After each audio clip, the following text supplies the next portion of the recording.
Health used to be a GMO South Central India. Even Oh, yes.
For starting the proceedings on an auspicious note, you are very melodious. We have always started the occasion with a 2-minute silence to pay tribute to Dr. Rao, in whose name this society was formed. With profound grief, we inform you that our beloved Vice President, Professor T. Sundaramaya, passed away on 9th January this year. We would like to pay our tributes to him. I request everybody to stand up for a 2-minute silence.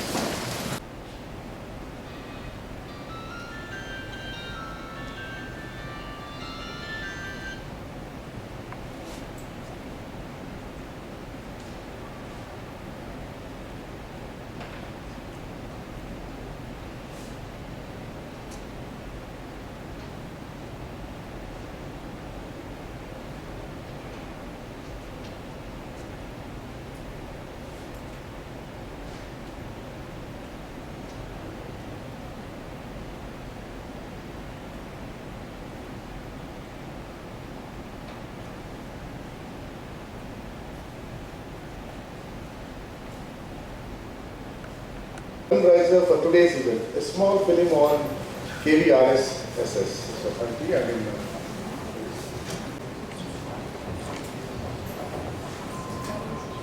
there's something magical about the way young and innocent minds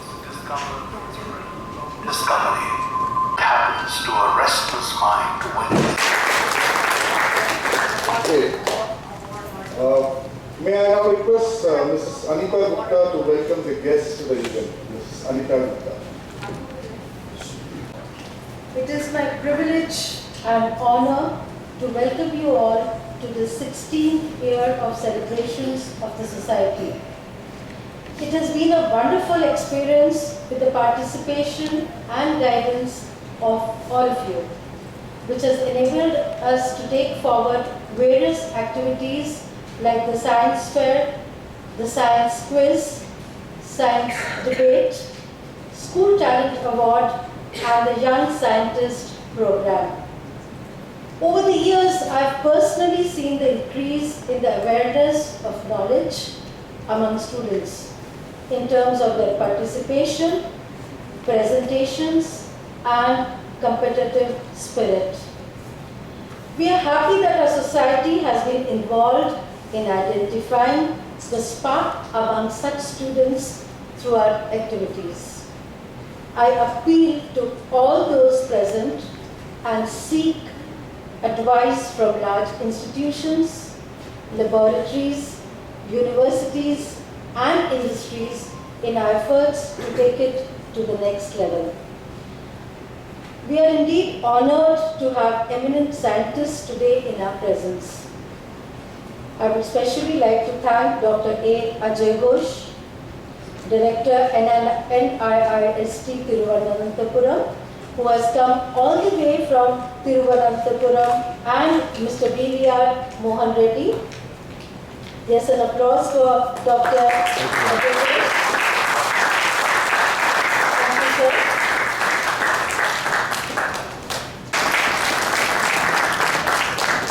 Currently Principal of Bosch & Lomb School of Optometrics. He is a close associate of late Professor T. Sundaramaya. We welcome Mr. Anil Putti, sir, President of our society, and Mr. Tanmay Das, who has been appointed as the new Vice President of the society. I will. Good evening to one and all. Distinguished guests and my dear friends, students for whom all these things are being done from our society, welcome to this function. First and foremost, I would like to pay respects to our late Vice President, Professor Sundaramaya, because he has been instrumental in introducing me to the Academy of this Andhra Pradesh, Telangana, when we started this society. And next, I would like to thank all the judges who are actually the backbone for the selection of all these students. And because of them only we have this function today. So now I'll just go through our growth and how we have reached this position today.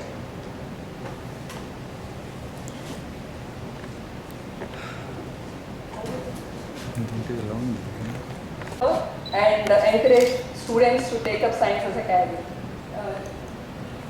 It's a totally non-profit organization, and the funds for this have been organized by the close friends and relatives of Dr. KVRSS. Till date, we have depended only on our funds, but we have successfully created credibility for our society in these 16 years, and now we are on the threshold of going forward and making it into an institution. Thus, at the end of this 16 years, we have defined our mission as earlier it was just promoting, now we want to popularize and actually establish, create talent actually. So we are addressing two areas. One is the school students and the researchers. In the school students areas, we have been conducting various programs in terms of recognizing the talent, like science quizzes, debates, fairs, and innovation contests. We have some interactive sessions with the scientists. Now we are going ahead with capacity building of the local talent, wherein we want to involve the science teachers, even encourage and what we call even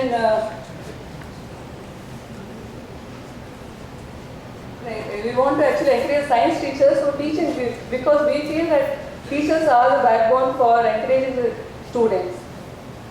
Apart from this, we want to go ahead and establish mobile labs and even attend the remote corners of the mobile laboratories for children in rural areas. And then we want to assist schools in which lack equipment. In the research area, we are already assisting researchers with scholarships and funds. Now we want to go ahead and take up projects and develop scientific. In these 16 years, we have actually developed a nice scientific pool which we want to use it to further develop it and reuse for our activities. Apart from this, we want to undertake programs for advancement of research from our institute itself.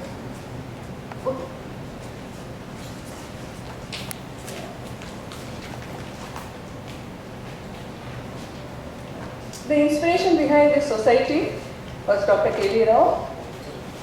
So he had passion for science and always encouraged young students. This is what led us to form this society in 2001. And, our stand was indicated when the post.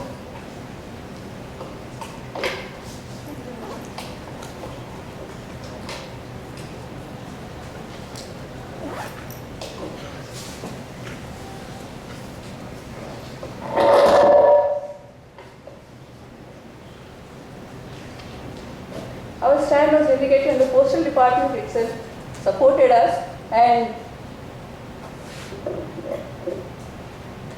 came up with a postal cover for the contribution that Dr. KV Rao Scientific Society has done in these 15 years and released a postal cover in the name of Dr. KV Rao. We have a wonderful executive committee which supports all the activities of the society. Now I will take you through how we have progressed through the years. From 2001 and to 2005, when we started, it was because we have Dr. KV Rao was a chemist and myself being a chemist, and the thought was that we should encourage students in chemistry. So we started with encouraging the young researchers in chemistry, and we started giving only one award. Further down the line, the students started asking us why only chemistry. So we moved to the other subjects of physics, maths and biology. But down the line we realized that yes, somewhere down the students at school level should be given importance, and if we encourage the school level, that is the foundation and encouragement for them to take up science as a career. So we, at the end of 2005, our main intention was to award and recognize scientific talent. As we progressed further, more events were added to our society, and we went into science quizzes, science fairs, and we slowly spread to Andhra Pradesh. Then the Young Scientist Award, the participation increased in that. Then we started this called Spark Innovation Award, which is actually identifying a spark in the students by the way of presenting the research work. And that is when we decided, okay, why don't we try outside AP? Because already we were addressing the people of Andhra Pradesh, and we were getting calls from other areas that we were not attending to their needs of Karnataka and other places. So slowly we started going outside that. In 2010 to 15, since we had completed 10 years, the credibility for our society started establishing, and other organizations like when the International Conference of Mathematics was held in Hyderabad, we were given the chance to interact with school students to organize programs for them. Likewise, when the Kendriya Vidyalayas had their 15th Golden Jubilee celebrations, we were called upon to conduct some programs for them. So that way we were able to establish ourselves. Like I said earlier, all these earlier students who had received awards from us had now turned as a research pool. And then we moved into these other activities like science debates and public speaking. And at that point we realized that the society was making a difference in the careers of students, because this award from the society is like the first recognition for the career towards science. Now as we move towards 2020, we have our vision that we should support high achievers. Here what we mean is those who have participated with us have gone further and done wonderful research and now are placed in various organizations and institutions, and they are contributing very well. So we would like to bring back the schools and try to award these people. Then further we have started last year itself that we would like to award these senior scientists and researchers. In terms of till date, we were mostly involved in recognition, talent recognition. At this stage, we would like to go for talent developing. Towards that end, we have started developing infrastructure like labs and laboratories for schools. And already we are happy to say that we have the house of Dr. KV Rao, which we have converted into a kind of lab and a place where scientists and other people can come and present their work. An auditorium has been built which has a capacity of about 80, and I'm happy to say that most of the programs last year we were able to conduct there. Going further, we are looking at industry collaborations and interactions too, wherein we would like to see what kind of research happens there and the possibility of recognizing them. Till date, for the researchers, we are only giving awards. We look forward to giving them scholarships and look for sponsorships for these activities. Apart from that, in the pipeline are some activities for space sciences and research work of specialized areas. Some of the achievements in these 15 years are that we started with one award in the first year, 2001. Now we give away about 40 or more than 40 awards each year.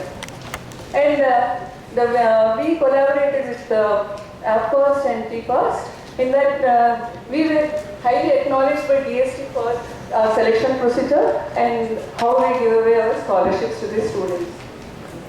And like I already said, the Postal Department has acknowledged our contribution and Postal Cow was released. And recently, a year back, we have received the support from NASCOM Foundation, wherein we have got support for the Big Bridge and Big Tech, wherein we get software support as well as hardware support to upgrade our activities. At research level, this is the first of its kind recognition, which leverages their career. And this is what I already said, a scientific pool has been created because of the activities over the years.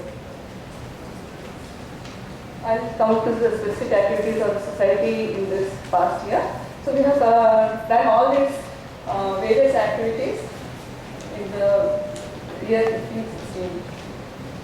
Some of the things I just go through. You can see some of the photographs that we have taken during the year.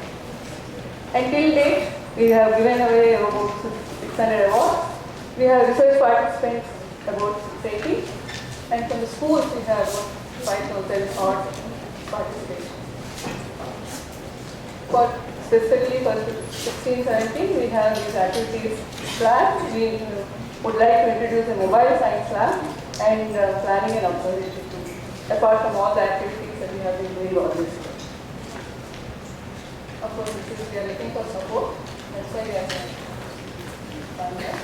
This is a place which we have taken up, and now we have created into a place where all our major activities can be conducted. So this is what we have done in the past 1 year. But before I sign off, I have a small request from the young scientist community, which always comes forward to find out who's a winner. Actually, we have a tradition that when this young scientist, we announce the awards on this particular day, but the presentations happen quite long back. So our intention in announcing the awards on this particular day is that all the people get a chance to participate, but few people get to be on the stage. But in the spirit of the science and knowledge, it is our bound duty to applaud all the people who come on stage. So only few people can come, the rest have to be in the audience. So we wish that all the audience applaud the winners today and take it in the right spirit. Because earlier awardees, or rather those who did not win in the earlier rounds, they have come back in the spirit of science and again competed year after year till they have got awards. There are more than 5 or 6 students like that. I think that is an inspiration for the young student to take it in the right spirit, and you can, only one person can take the stage as a winner. So that is the spirit we should all look forward to. I wish for you all the success. Thank you.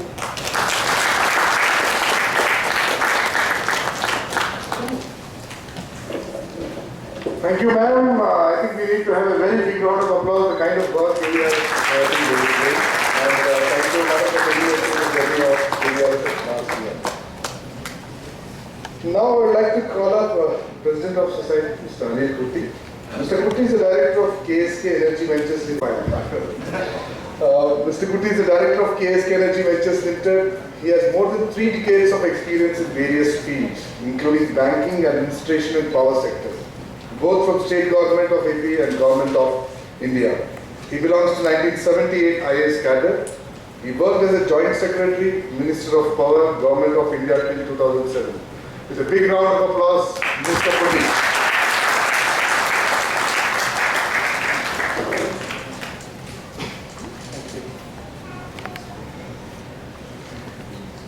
Esteemed chief guest of today's function, Dr. P.V. Mohan Reddy, founder and executive chairman of CM and chairman board of governors of IIT Hyderabad.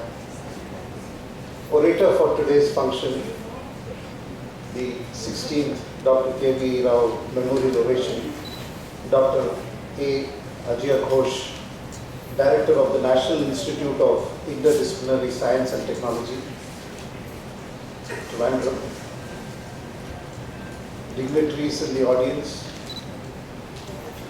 especially our chairman of our company, Mr. T.L. Shankar, and the scientists and our judges, and above all, the young participants of our various programs and prize winners who are here in our midst today. Mrs. K.V. Rao, family, friends, and admirers of Dr. K.V. Rao, ladies and gentlemen. We gathered here today on the occasion of the 16th annual function of the K.V. Rao Scientific Society.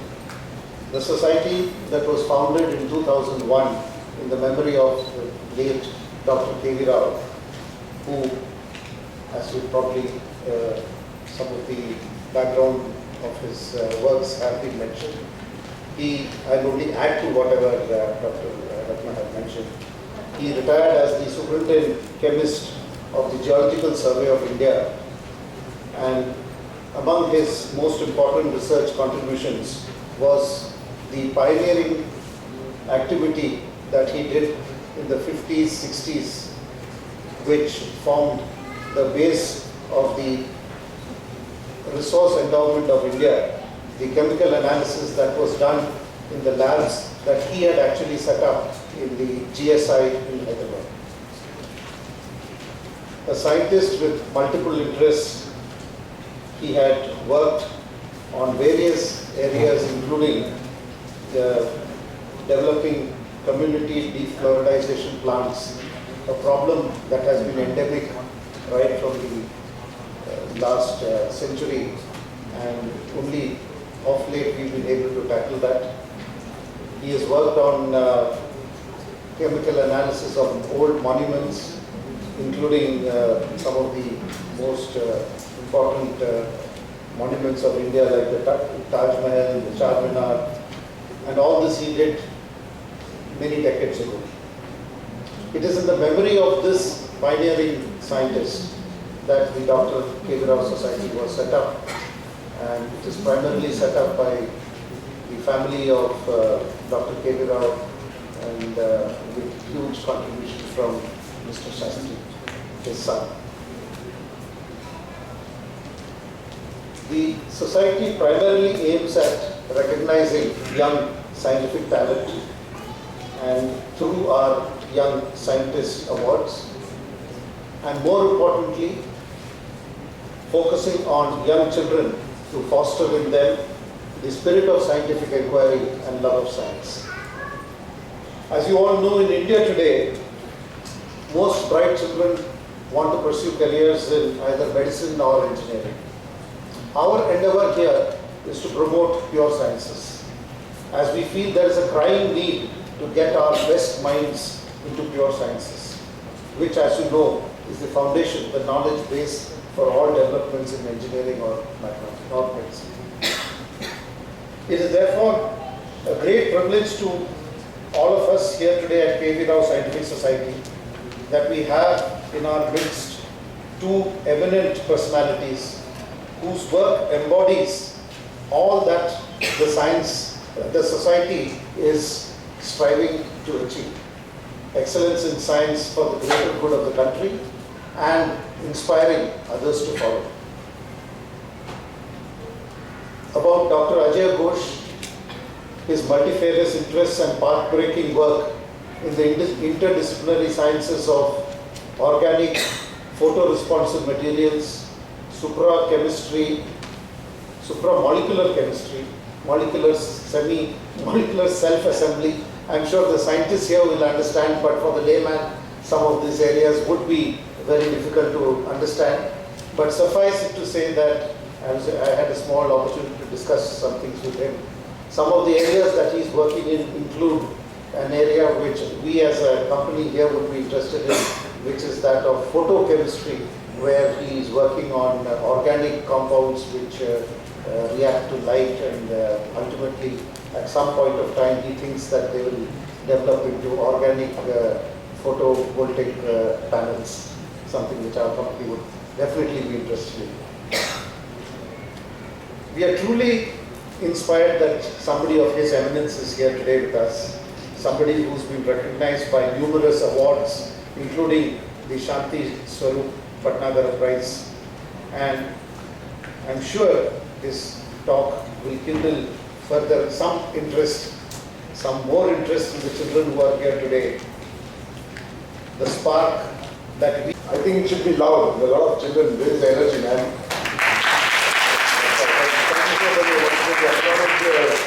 Global guidance which has helped us in reaching greater heights. We'll take it forward now. I would like to call upon the Executive Committee of our Society as the Vice President, Mr. Tanmay Das. Mr. Tanmay Das is the Director, KSK Energy Ventures Limited, has a vast experience in corporate finance, fund management, and development of generation assets, and we are sure his induction into the committee will ensure that the society come forward in a mission with more vigor. I request Mr. Tanmay Das to come and address the group. Distinguished guests, friends, ladies and gentlemen, and those lovely children out there who have made this evening possible for us. In fact, it's a privilege to be now a part of the society. I've been there in this, company, KSK, in a group for last 15 years. So I have seen this institution, which has grown from being a very proprietary-driven kind of an initiative to what it is today. Wherein, when Mr. Sastry has started off this initiative, it was like, done in a small place in his house. And today, when I see this, I feel so proud to be part of this. And I only hope that, whatever in a small way, I should be able to take this initiative forward. I'm very excited that, today we have such eminent scientists who's going to speak on this occasion. And of course, one of my idols, Mr. Mohan Reddy, you would not be knowing it because I, being a student of finance, keep a close tab on the companies who have indeed created wealth. Though our chairman, Mr. Sankar, would not agree that, look, finally, this is not the right yardstick to measure the worth of a company. The market capitalization and the stock market is not the right parameter. But I strongly feel, in a short term, there would be noises. There would be, as they say, in the short term, the stock market is a voting machine. Fads and whatever is popular gets recognized. But overall, in a long term, it's the weighing machine. the real worth of a company comes out it's a matter of 10 years. If you see the growth, they've been growing at more than 25 to 20, between 25 to 30%, correct me, because I'm not ready with this data, but I could vaguely remember. And the market cap of the company is 5,700 crore. And then when they started off, it went into IPO, you may correct me, sir, it was like at 10 plus 10. And after that, they had come up with 3 bonuses. The share price of the company today is 500. So in an equivalent manner, it will be like a 20 rupees share will be something about 2,000 rupees. That kind of value creation this company has done, and that has been done at the back of pure value creation, engineering, cutting edge engineering, and they are valued today to, there are bigger companies like HCL, Wipro, but the pricing what shared gets today is more. They are almost 17 times as against a Wipro or HCL would be about 14 to 15 times. Indirectly, so what it says is, in a lot of these Me Too kind of an environment, you have somebody who has really created wealth, and wealth which is equality is totally in a different plane. So we would be privileged to hear him out today. And with this, in fact, I was not prepared that I will be told to speak suddenly when somebody called me. So please, bear with this unstructured speech of mine. So I hope we have a nice evening today and have this privilege of listening to the two eminent guests who are there with us. Thank you so much.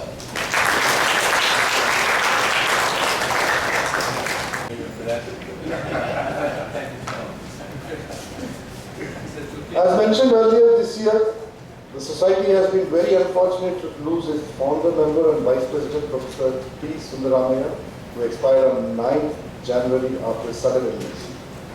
His unconditional support and resourcefulness has given a good standing to the society right from the day it was started.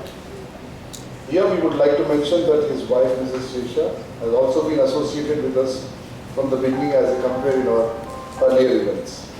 All the members of the society join in paying their homage to Professor Sundaramaya. A brief feeling will now be presented on him that we have compiled on this occasion. It will be followed by an address by his colleague in OU and a close friend of Professor Sundaramaya, who at once agreed not only to speak about him, but also to present a small set of chemistry demonstrations to show the beauty of chemistry, which has generated such passionate researchers. That is Dr. Sai Prakash, is currently principal Ocean and Law Students of Optometrics. But first, we'll have a brief film will be presented on Dr. Sundaramaya.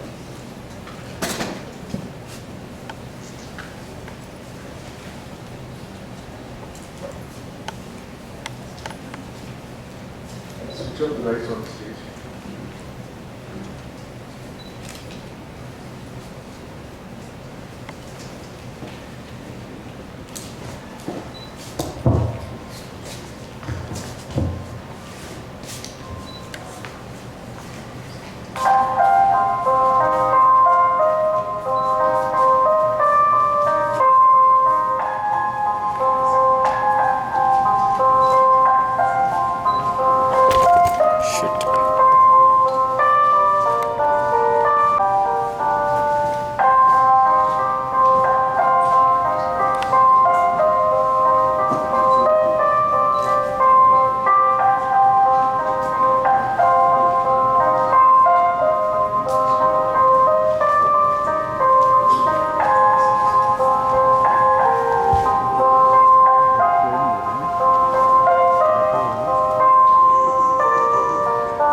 Now we request and invite Professor K. Dr. Sai Prakash, Principal Bosch and Long School of Optometrics, to say a few words about Professor Sundaramaya and present the science experiments. I am Professor Sai Prakash, Emeritus Professor of Usmania University, and right now with Henry Prasad Eye Institute, the Principal of the Bosch and Long School of Optometry. Professor T. Sundaramaya was an excellent teacher, researcher, and a good human being. I remember when he joined in the Usmania University, first few years, in the classroom, whenever he used to enter, on the board used to be written, beautiful Ramaya, Sundaramaya, very beautiful. He was a very handsome person. He was a couple of years senior to us. We worked together. We founded 2 decades in Usmania University. In fact, today's lecture, demonstration lecture, we would like to dedicate in his name myself and my colleague Dr. Rajan Durki. The Bollywood chemist basically. Now he has been doing his experiments along with me.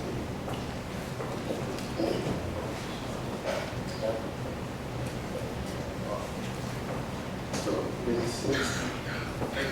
let's start experiments now, and then if there's anything else, talk about the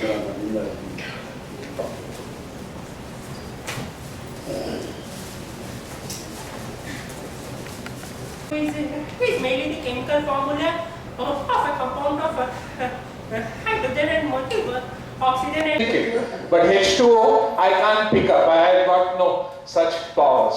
Therefore, we were not mean or we were not wrong, but we were right in saying, sorry, we cannot give you H2O. So much so, this simple experiment led to a beautiful video lecture of ours in the countrywide classroom. Mono concept was the title. And you know, the question asked was, in one drop of water, how many molecules are there? You can calculate, taking this Award number, the value comes to 10 to the power of 21. 10 to the 21. And to make it interesting, we said, we had a model in the video. The distance between the Sun and Earth is 150 million kilometers. 150 kilometers. Interestingly, when you work out this problem, hypothetically arranging one molecule side by side, you can go to the Sun, come back again, and still cover another 37 million kilometers. The distance comes to 337 kilometers, million kilometers. 337 million kilometers you can cover with 1 drop of water if you are able to place. Now this is a very big if you are able to place the molecules side by side, which is not possible just now, maybe in the future, but side by side if you put the molecules of water together, 1 drop of water will go to a distance of 334 million kilometers. And this, when we say Avogadro number 6 to the power of 23, it doesn't mean anything to the students. But when you start converting it into something physical, tangible, then you begin to realize how enormous this number is. So let's get on with our first experiment. This is water. No, that is... that's Acetic acid. acetic acid. It's a broken bulb and then place it. Okay, now what I do is add some water to this.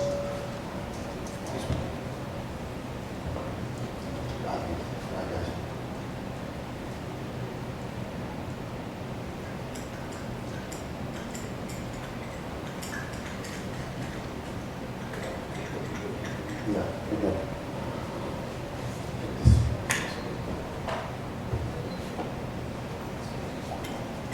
Transferring this into a bigger beaker.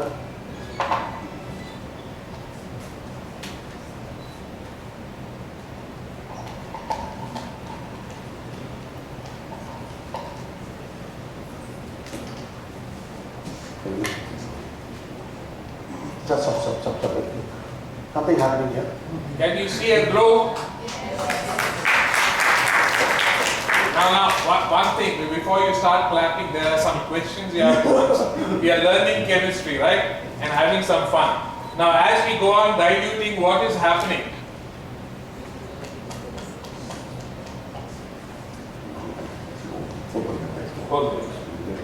As you dilute it, is the glow increased from before or now? Yes. Students, are you feeling hungry? Yes or no? Yes. Then where is your energy? Come on, yes or no, loudly. It is increasing or not? Yes. That's much better. That's the response I want. Now, surprisingly, we have taken pure acetic acid and we are going on diluting it, and the bulb is becoming brighter and brighter. Is it not stupid to think, Hare, we are diluting the damn thing, but it is becoming more and more stronger? What is the reason? Think, you have a minute to win it. Come on. Meanwhile, we'll get ready for the next question.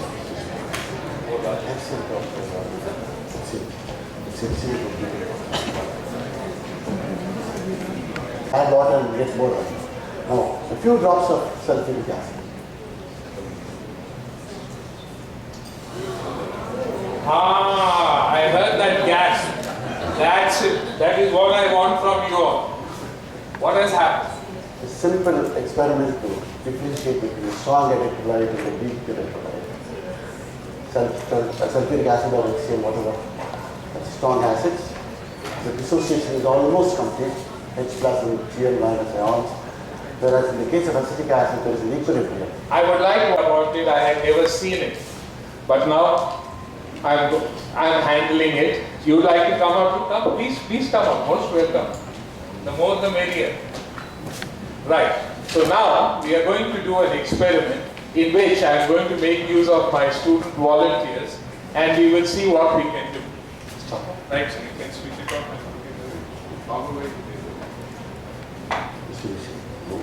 But there is smoke coming out. All right. So it is cold, no doubt about it. It is very cold. In fact, we do not recommend any student to touch it with their hands because the temperature is minus 80 degrees centigrade. Now, I am going to take a beaker. I am sure you can.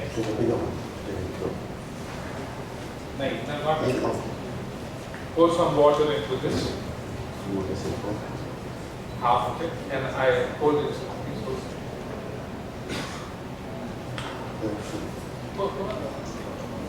Stop. Now I have taken beaker, and common sense will tell you that I cannot boil water with a piece of ice. But please drop it. Put it away.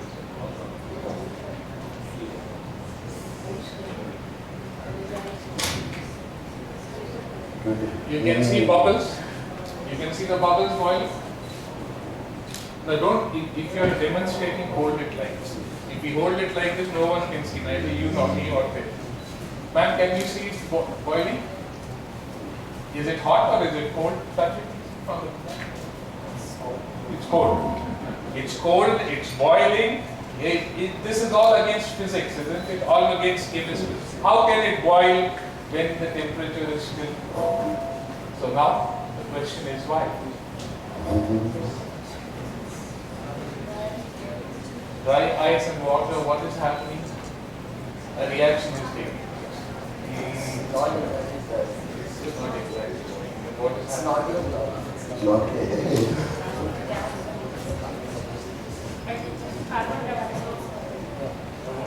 Then what is happening to the carbon dioxide?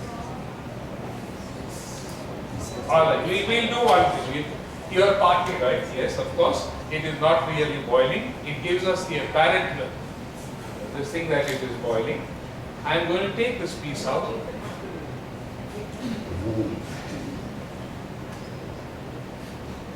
Now tell me what is happening? Just I'll give you a hint. You want to say something? Most of the gas is escaping out and Right. But generally you would take ice will melt into water. Not carbon monoxide, it's carbon dioxide. Carbon monoxide sublimation, we will all be flying Palato. Because carbon monoxide is very poisonous. Please, thank you very much. Thank you. Well, you stay here and you can do one more experiment. Both of you. Both You of can you. do some time. Go like Go like this, this. like this. Yes.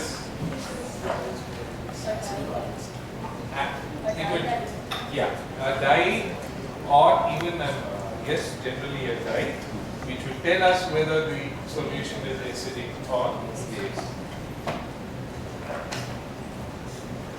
Can you see the color over here? It is slightly purple. Yes or no? Yes. Or should I put a background against it? Wait, I'll. Now you'll be able to see it better, right? All right, sir, drop it in.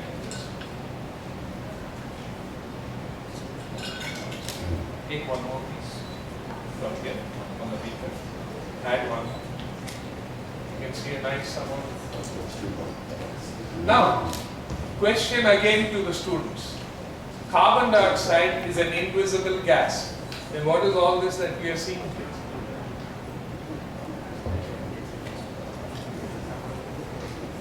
Reason for that. Yeah.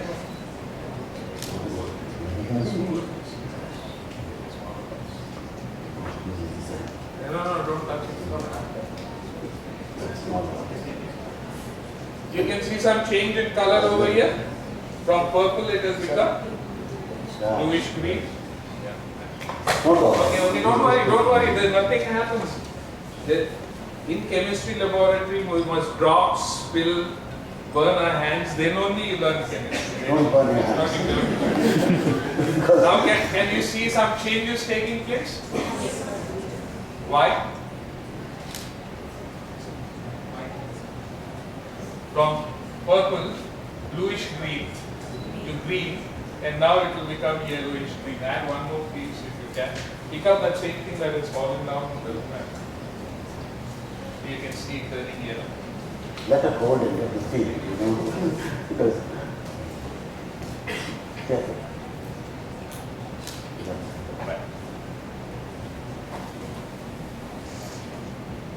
You are putting it.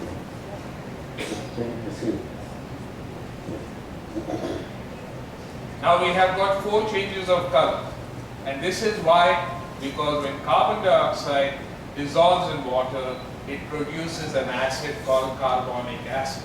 Before starting, I had put a few pellets of sodium hydroxide. So the solution was basic. Then when the reaction started to take place, it is becoming acidic. And as it is becoming acidic, the dye is turning towards a different color. Slowly, it will stop here because no matter how much more carbon dioxide we add, solid carbon dioxide, it will form an equilibrium and it will not change beyond this. If I add a drop or two of sulfuric acid, it will turn They have any acid. I have an acid here, just a 2 drops. Because I will. Can you see? So we got wonderful color changes, and that is what chemistry is all about. Smells, colors, feelings, hot, cold. You can touch it and see how cold it is. Thank you all very much. We can take it.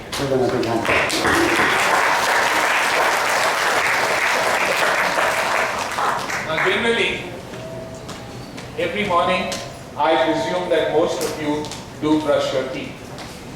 You make use of a toothpaste.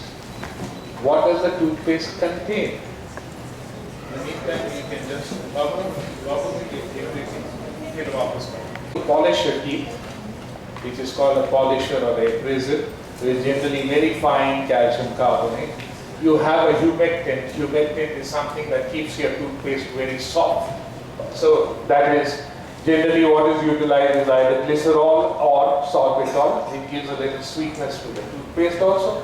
After that, you have a little color to make it appealing, or you can have only white toothpaste, it doesn't matter. And then you have a flavoring material. A flavoring material will be either mint or clove or something else like that. And finally, last but not the least, a small amount of soap called sodium lauryl sulfate, SLS, to give a little bit of foam. We take a small amount of the toothpaste, we brush it up, and after some time we find a lot of foam being developed, and we spit it out, wash our face, and feel fresh. Can we imagine what an elephant would need? How much toothpaste? So well, our next experiment is called elephant toothpaste. Let's see what happens.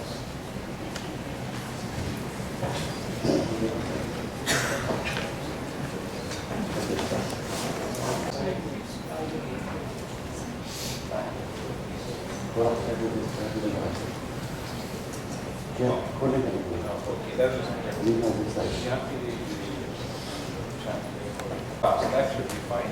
Add it to the water. What is it added? You have added some detergent with ordinary detergent.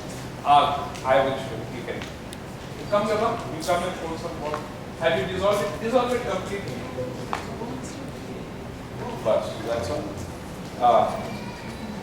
A little more will be fine. Just add it to the That's right. Now I am going to add hydrogen peroxide. You also want to join us? Come on. Let them add. More the merrier. All of you can come here, we'll go there.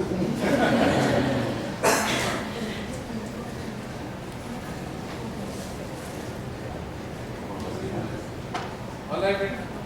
Shake it up. Now come and add it to this and let's see what happens. Just pour the whole thing without any problem.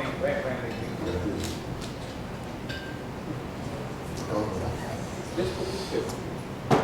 Now you can see your elephant toothpaste has started foaming. Can you see that?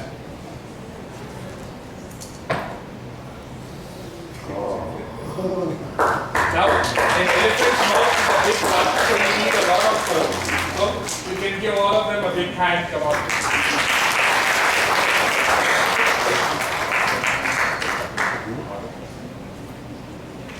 How much time do we have?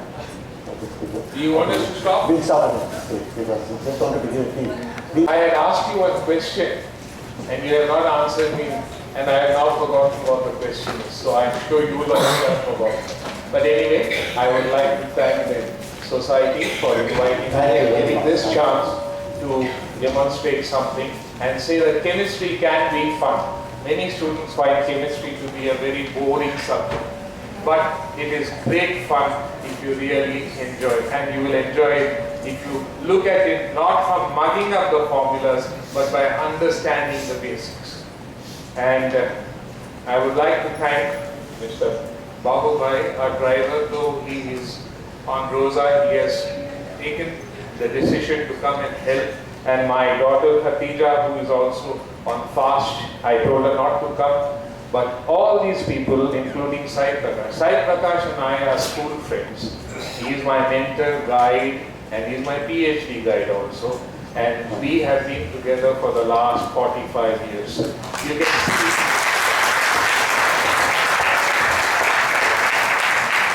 Thank you very much, ladies and gentlemen, and especially children. If there are any questions, we will be here for some more time. You can come and meet us. Thank you. Good work.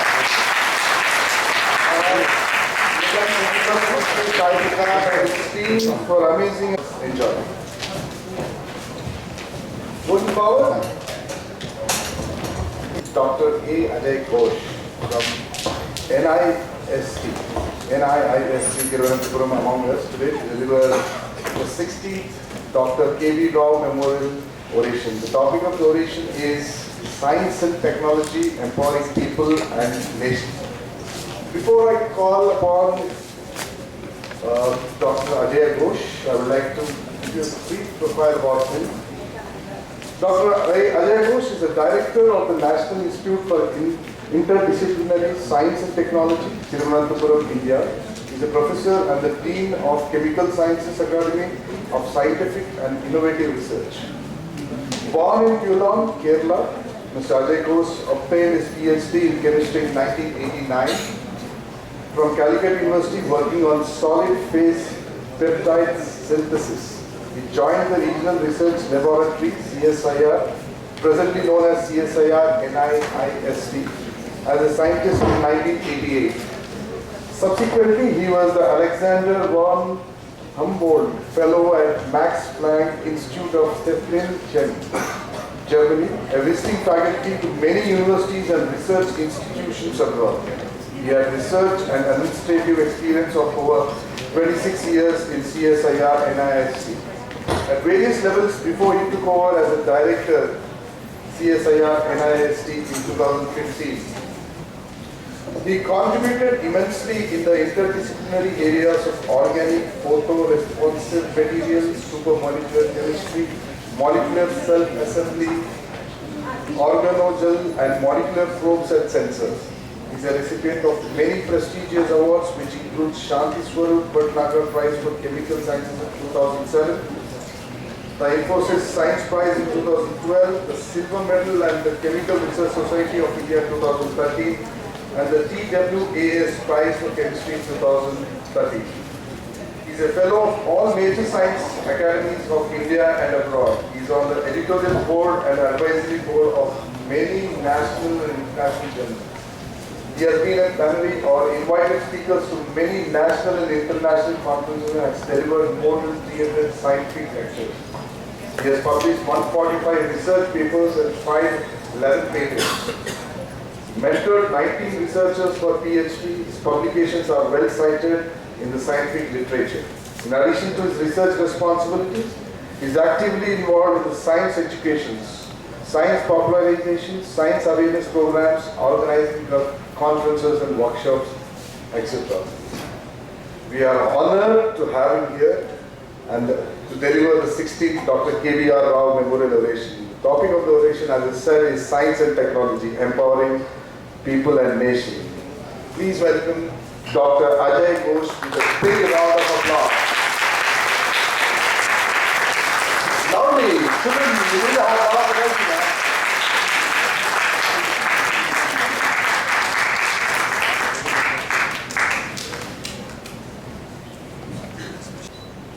Distinguished invitees, the members of the KV Rao Scientific Society,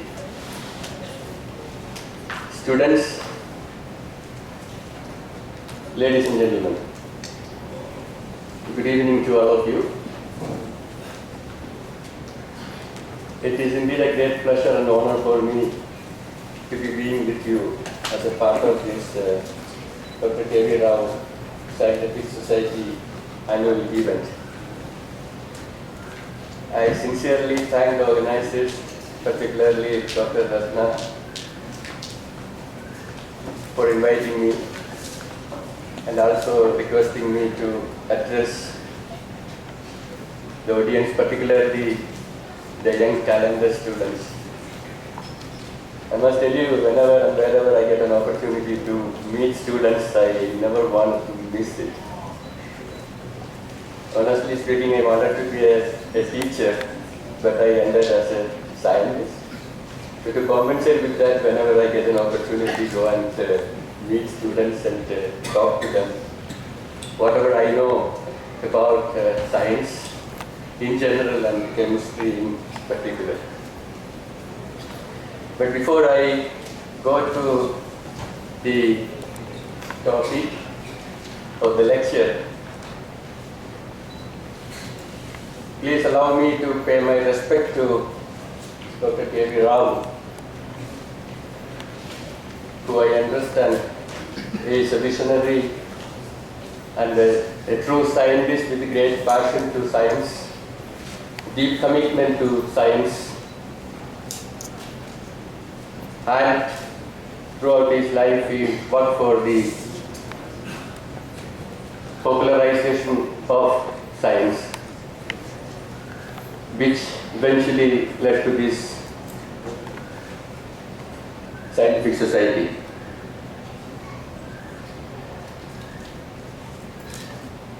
I had a brief opportunity to talk to Mr. Shastri and Dr. Ratna, and I was telling them that in our country we don't have many NGOs to address the problems of science. We have a few here and there. And when we look at science, unfortunately, in this country, science always has a backseat. Science is considered to be the least preferred activity in this country. I don't know, I'm making correct statement. If I'm wrong, you please correct me. I mean, I'm expressing my feeling as a scientist for being in this field for the past several years. When I make this statement, I'm comparing with the scientific activity in many other nations. I had many humble opportunities to see scientific activities all over the world. And that may be the reason why science has not made the kind of progress that we have been expecting out of science and scientists in this country. And that may be the reason why our governments, our politicians, our laymen asking most often what science and scientists have delivered to the betterment of the common man in this country. And this question is being asked very, very severely these days after the new government took over. And when this question is asked, the scientific community, that is people like me, are answerable to the people and to the government. But when we ask this question, we should also genuinely look into what happened in this country. Is that science and scientists in this country has not delivered anything to this nation? If that is the case, how this country is progressing year by year, how we achieve this kind of a stature? Obviously, science has been helping this nation. Science has been helping the poor people in this country. But the question of the extent of the happening in science, whether we have delivered to the expectation of the people and the nation. By thinking about this, when I was asked, I thought I should say something about what science has done for the society. That's why I have chosen this title, Empowering People and Nation. So when we talk about empowering people and nation, which way? Which way we empower? And you know, science and technology undoubtedly is the pillar stone of the development of any society and nation. Those who have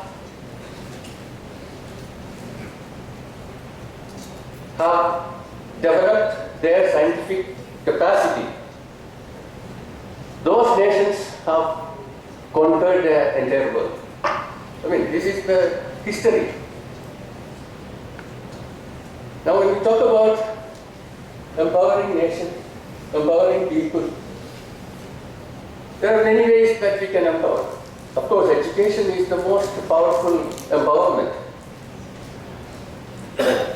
So this can be knowledge empowerment, economic empowerment, health empowerment, security empowerment, and for all this you need education.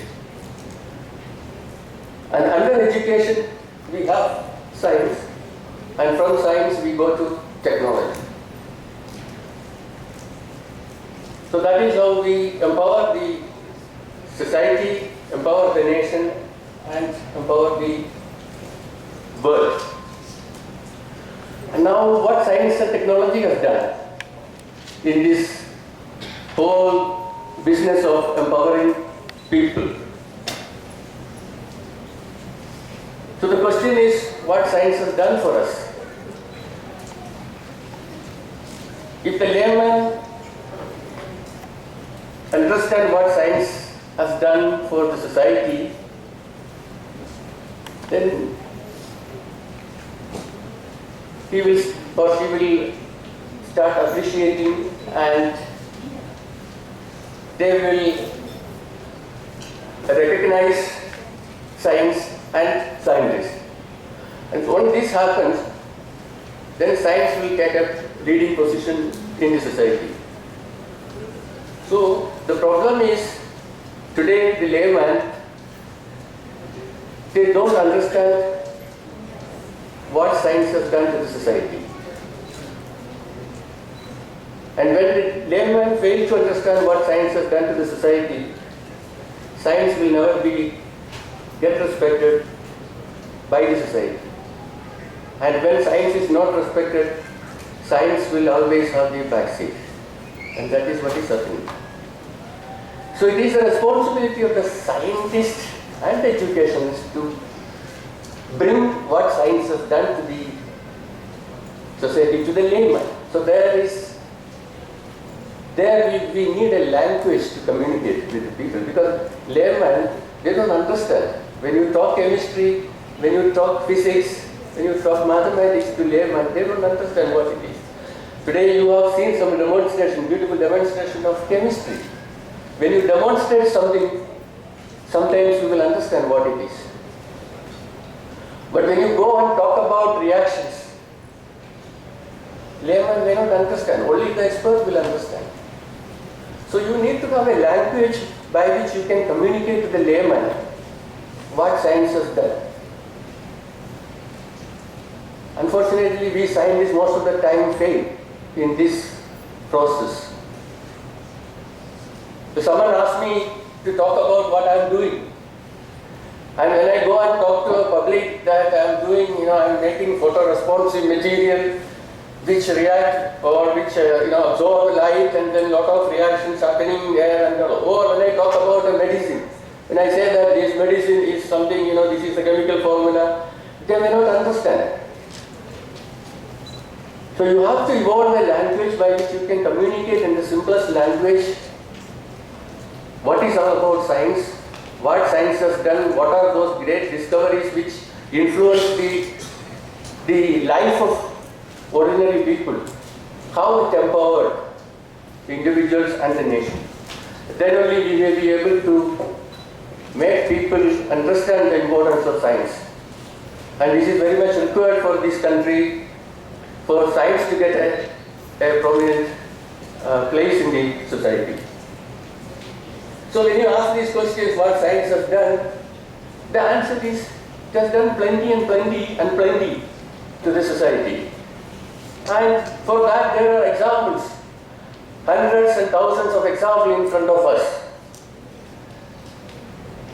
Without science and technology, we will not live in this world.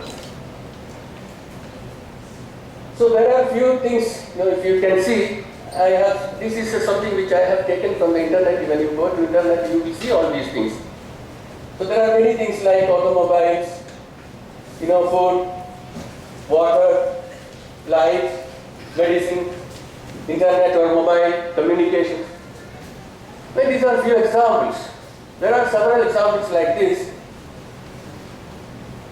And one simplest thing which I want to tell you, what science has done for us, is that our life expectancy. You look at our life expectancy today. This simple graph will tell you what happened over these years. So if you look at some of these points here, you will see what is the life expectancy 50 years ago. And now this is 2000, and I am extrapolating a little bit up to 2050, and now you see what is the life expectancy of a man and a woman. And how this has happened? Because of the progress of science. The progress we have made in chemistry, the progress we have made in engineering, the progress we have made in mathematics, progress we have made in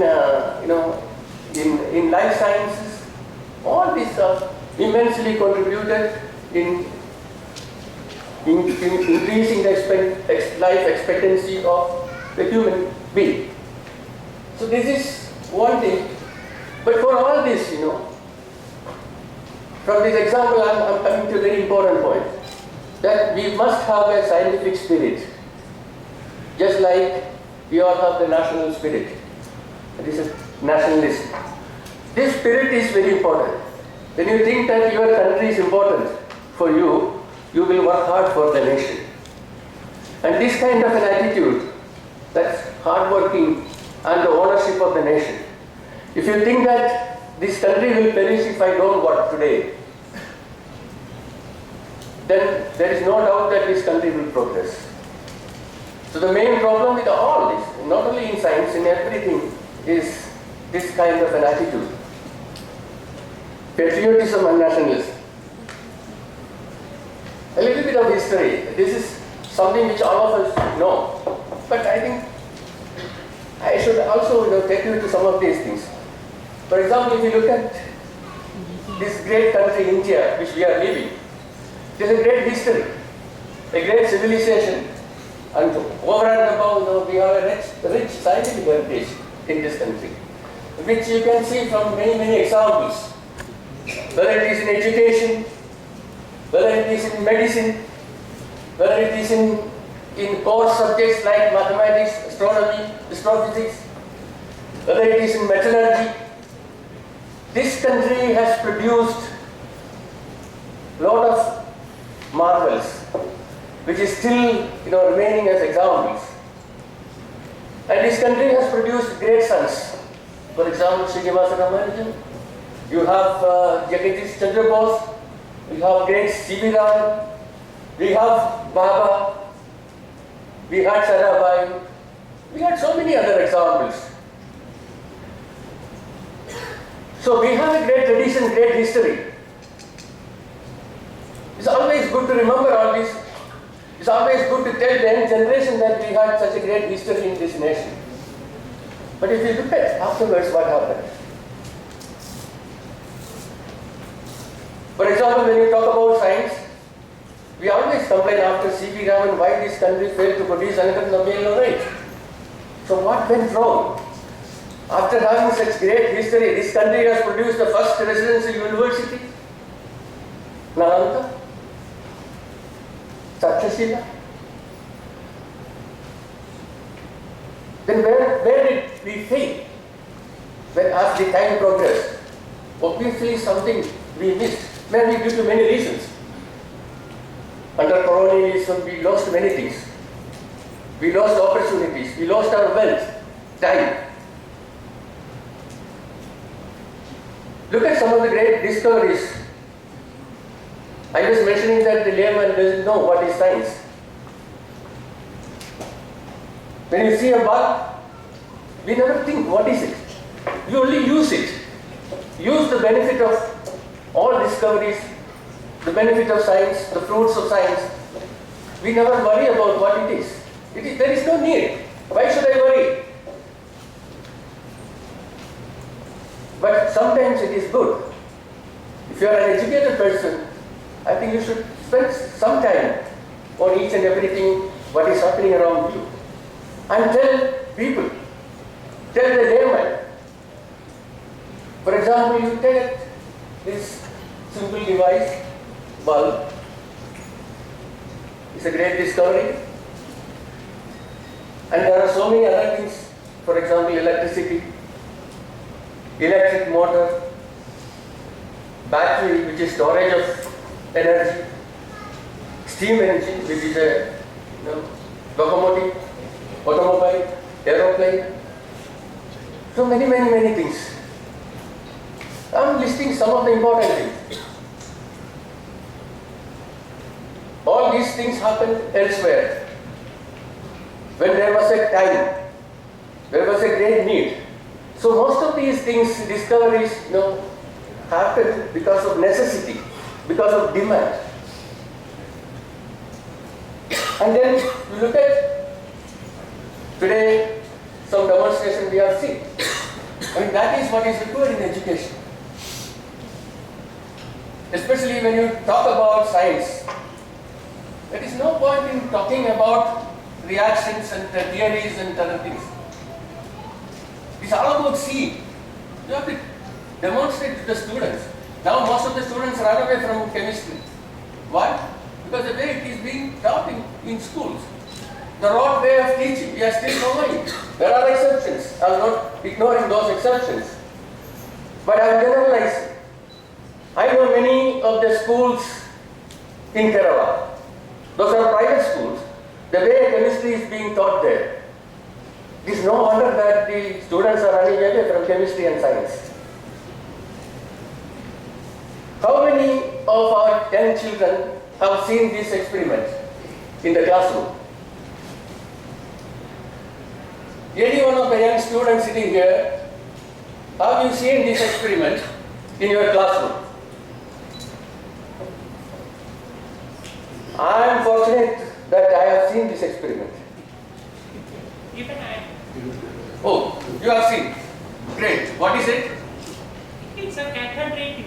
Yes. This is the discovery of cathode ray tube. Why I am showing here is that this is such a simple device, but this is a great discovery which subsequently,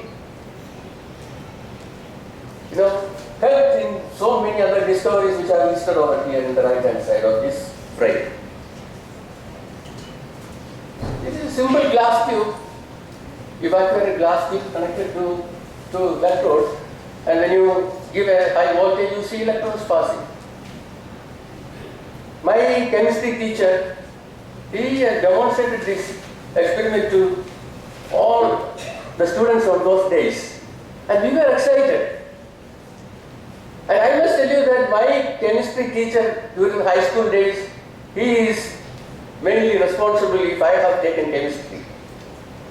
And this is important in all subjects, not only for chemistry, any subject. If someone decide to learn painting, it is because somebody must have influenced that person.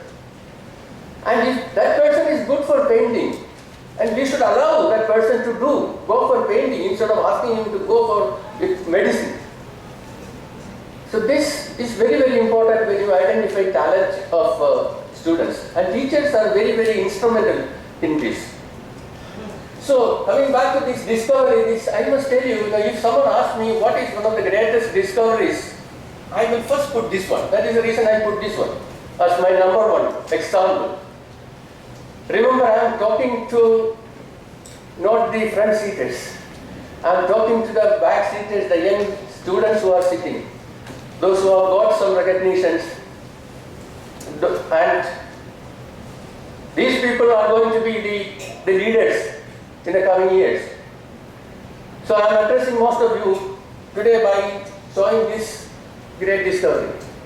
And you see the timeline. I don't know whether you can see this. This has helped in so many discoveries, like for example X-rays. And now you look at the power of X-rays. Everywhere you need X-rays, whether it is in security, whether it is in medicine, and whether it is in science, crystallography, protein chemistry, protein biology. You need X-rays. And this is, displays your old television.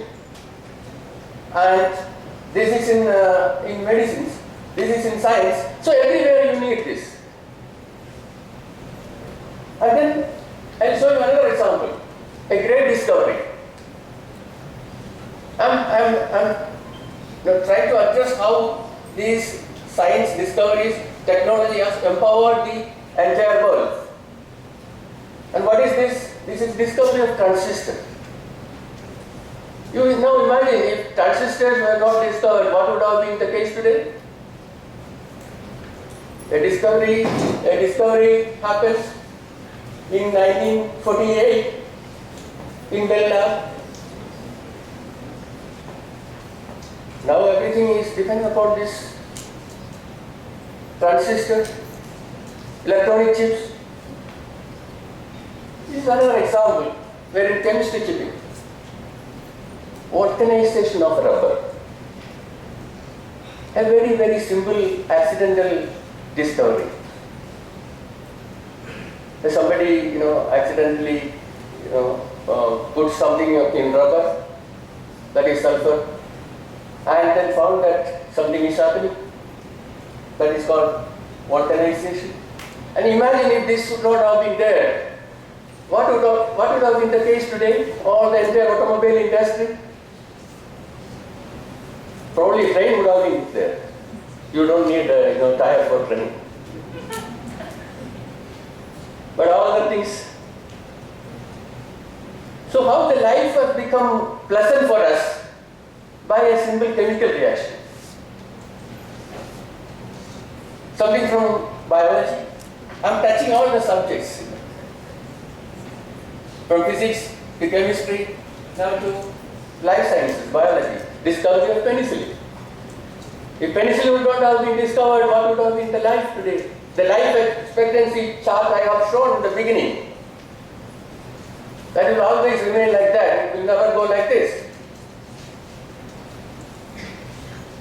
And again I am touching chemistry.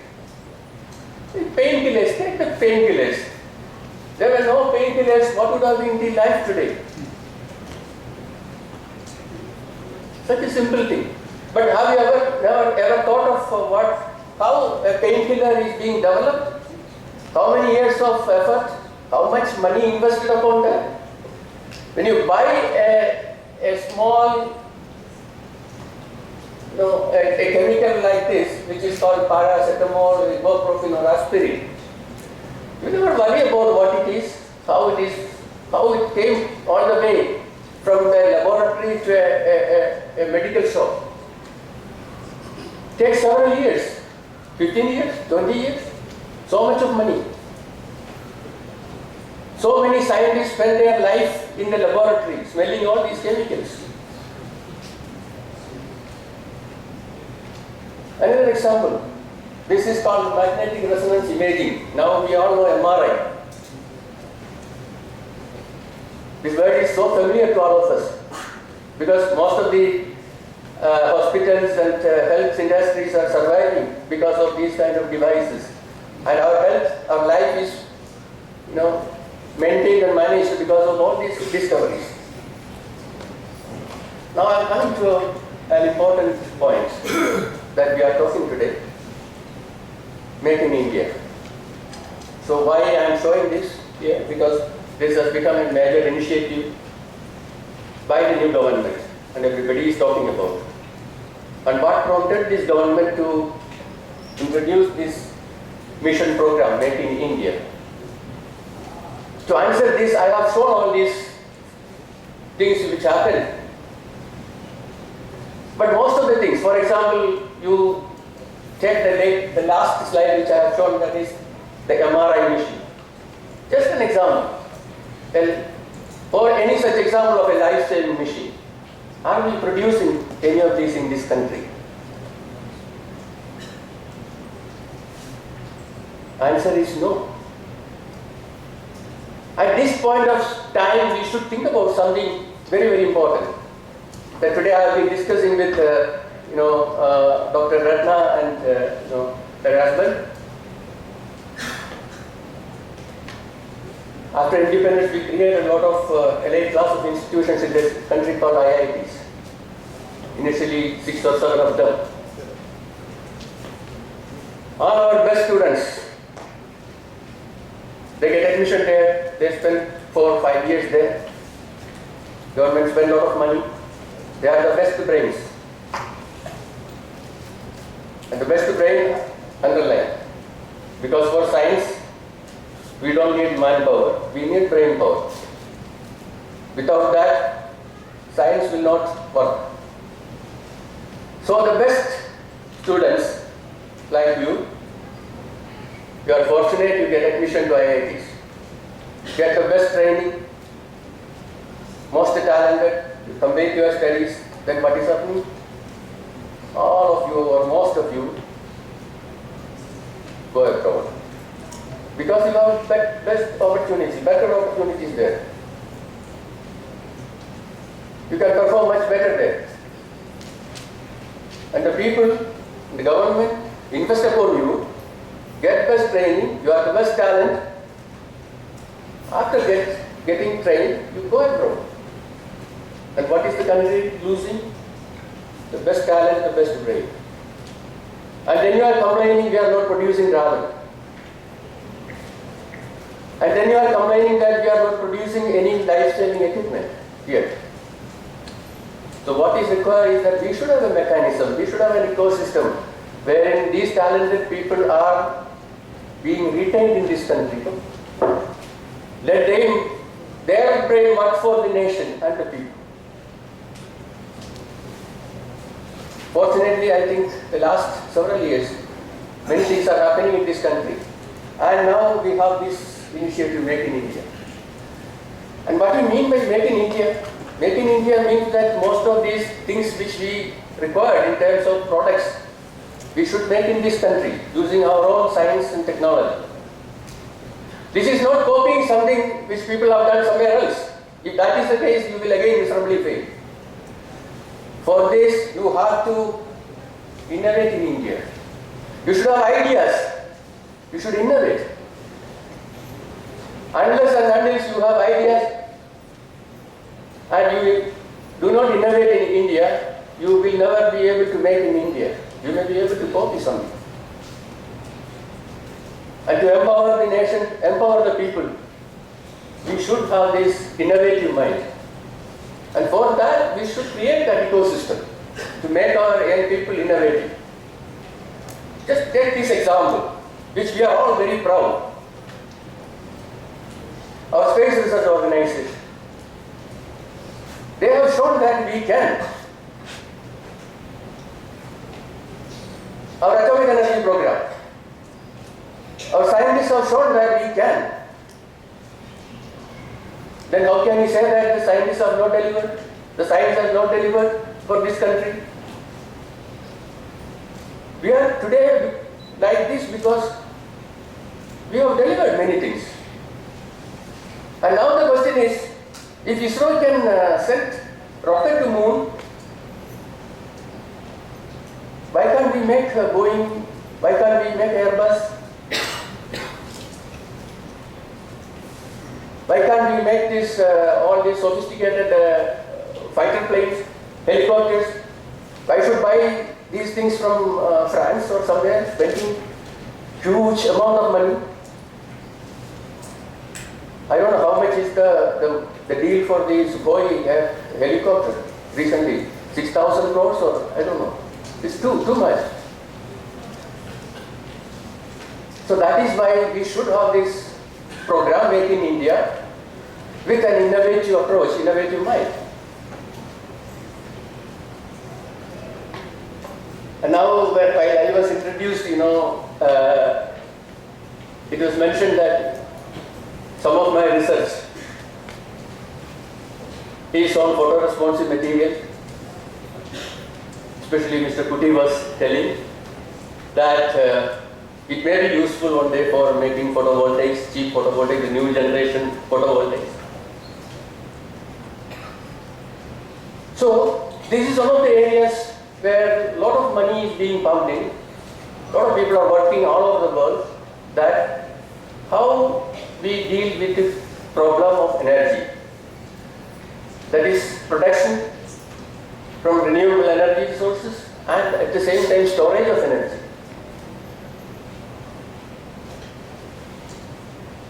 So this is the new generation or the third generation devices which can produce energy using renewable energy sources, which can consume the least amount of energy. So both are very important. Production, consumption, storage, there are so many issues. So here is something which I am showing, which is the future technology for a greener and survival. The first thing is that you should produce energy using available energy sources, and solar energy is the plenty available energy source. The problem is you should be able to convert it into usable form of energy, which is electricity or heat, whatever it is. And you should have devices which store it so that you can use it appropriate times. And then you should have devices which consume less amount of energy. You may remember the bulb I have shown in my first slide, the incandescent bulb. You remember how much energy this bulb can use. Most of it is converted into something else other than light. But today we have this compact CFL, which consumes less energy than those. So the incandescent bulb has almost become something which is like a monument. And now they are talking about what is called the light emitting diodes and solid state light emitting devices. These are the flat panel display systems, which consume even much less energy than the compact lamps that we use. So there is going to be a great revolution. And now I think all this lighting based on these light emitting diodes are now becoming popular. And now you can buy, all these kind of lighting systems. And maybe after 5 years or I don't know, 6-7 years down the line, probably you may not see even these things. Probably there may be some panels emitting some cool moonlight, which makes you very pleasant, consumes very less amount of energy. And you may see all the display devices further modified with thin flexible display devices. And then you may also see that your automobile is running on hydrogen, which is the cheapest and cleanest energy sources. There are great challenges ahead of us, especially to these young students who will become one day great scientists. So you have a lot of issues to address, challenges ahead of you. These are on energy, these are on health, these are on sanitation, these are on security. There are so many issues. And to achieve them, to address these issues, and that is our responsibility, to nurture them, to motivate them. And that is what you are doing today. And that is what I am here today. So these are all being done with a lot of great responsibility, hope. And I am very proud and glad to be a part of this. I can see most of you are busy people sitting. You have many things happening in your head, brain all this time. While even sitting, you may be thinking about your company, your profit, your survival. So when you have time to worry about science and other things, but if you have passion, interest, you will get time. And this is what is going to make change in this country. And you will see changes. We are already seeing a lot of changes in the last 5 years. See, maybe 20 years ago, when Mr. Kuti was telling me that many of them got admission in IITs, but they didn't go. They wanted to study nuclear science. They wanted to study, biology. But then afterwards, we had a big, all these internet, IT things happening. And this really helped this nation, our economy. People got a lot of opportunities, job opportunities. But in the process, we also lost many other things. So there was some bad time. But now again there is a repair mechanism and recovery is happening. And now you can see that a lot of talented students are coming to science. A lot of new institutions being introduced. For example, the ICERS, Indian Institute for Science Education and Research. And I could see that a lot of young talented students are now deliberately opting against the wish of their parents. They wanted to study science, and we need those kind of people to study science. Probably you may see a dragon after a few years, somewhere. So we have to create this kind of ambience, ecosystem. We have to identify them, nurture them, encourage them. At the same time, we have a lot of issues that we should pay attention. See, I am a chemist, but I know that most of you people sitting here, you hate chemistry. If you are not a chemist, I know that most of you have a feeling or a wrong notion that chemistry is responsible for all kind of pollution. Chemistry is something that is highly polluted, highly poisonous.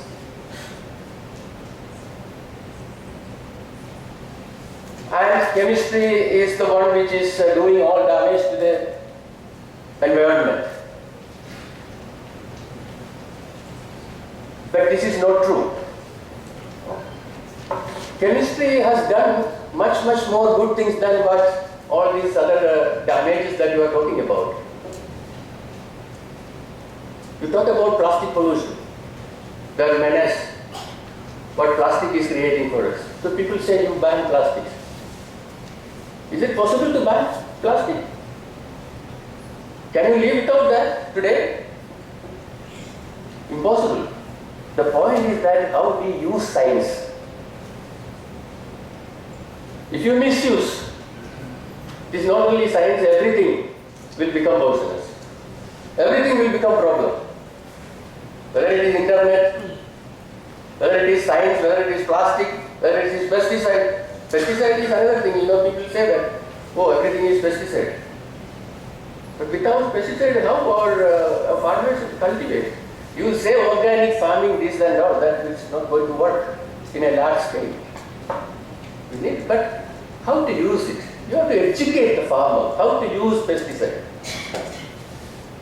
Take about the days of a sleeping pill. If you have sleepless night, you take a pill and you sleep comfortably, but only with one pill. Instead of that, if you take 10, you will sleep forever.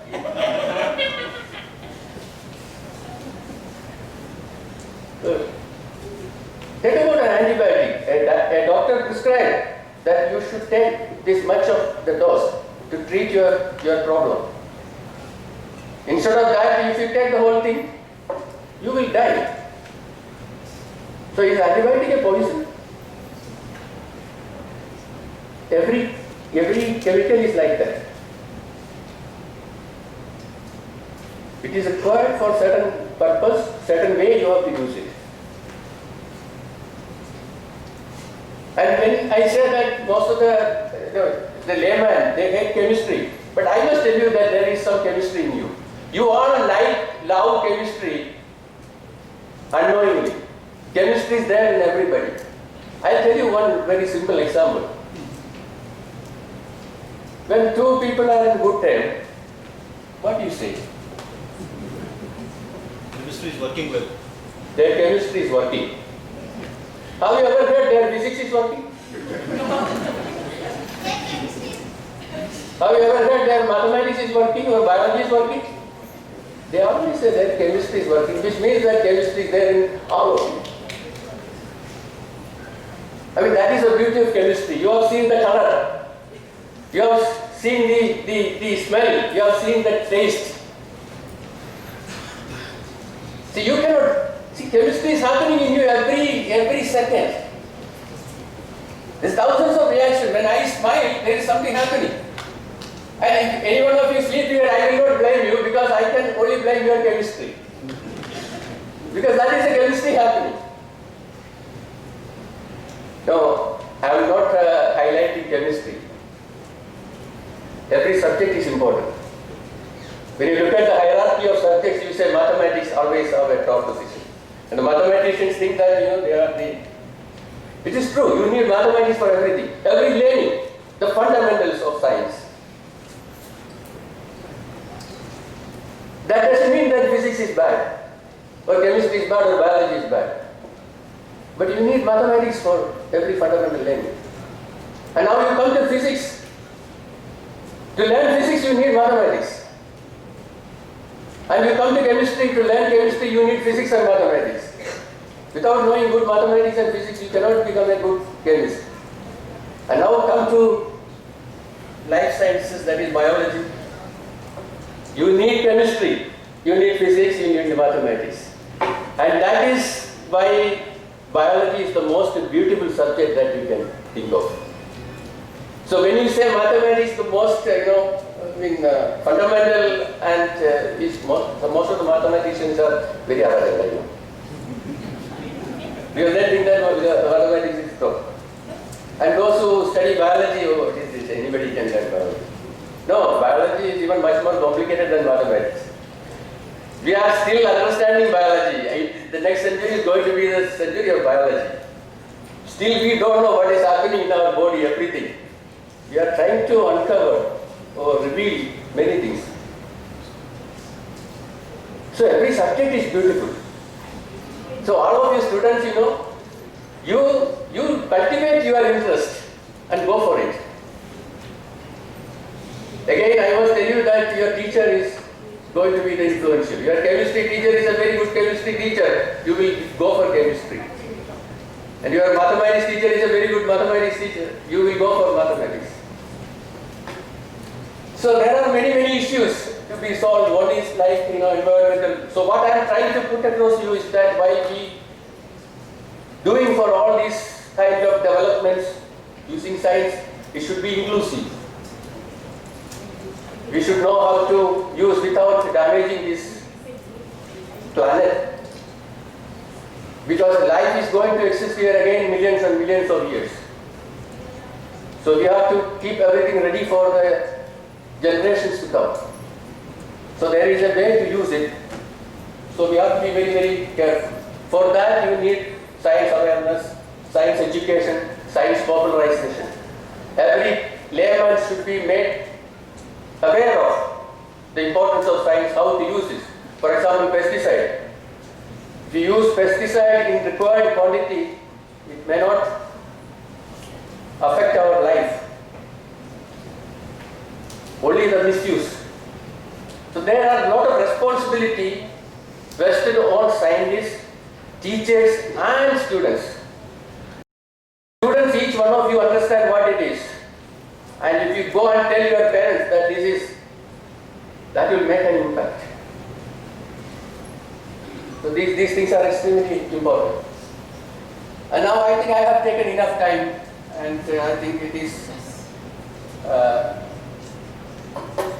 almost 7:35. So I want to close this brief talk just by showing a couple of slides from my institute, because I am responsible for my institute. Wherever I go, being the head of the institute, I must tell a few words about the institute. So I come from a great organization in this country. I am very proud of being a member of the Council of Scientific and Industrial Research, which is one of the largest public funded scientific organizations in this country, like the DRDO or other organizations like the ICMR, ICAR.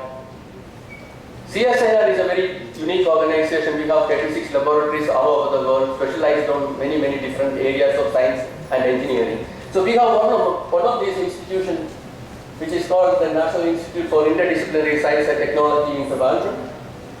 So whenever any one of you, when you visit Kerala, or you happen to be in Trivandrum, please visit us, especially the students. Please come to the institute and see what is happening there. We are doing interdisciplinary science.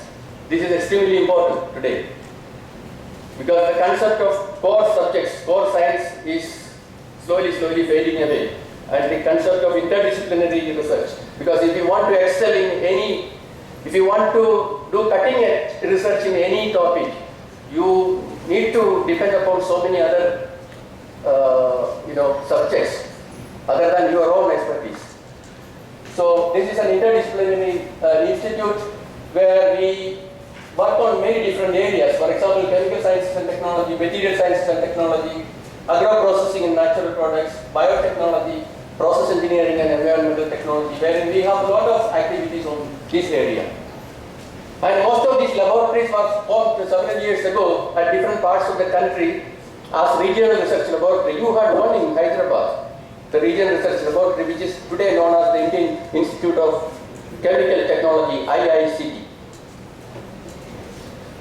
So we had one in Trivandrum, which was previously known as regional research laboratory. The mandate or the purpose of instituting these institutions were to utilize the regional resources available in that region and utilize them in a sustainable fashion for the benefit of those regions and for the benefit of the industry.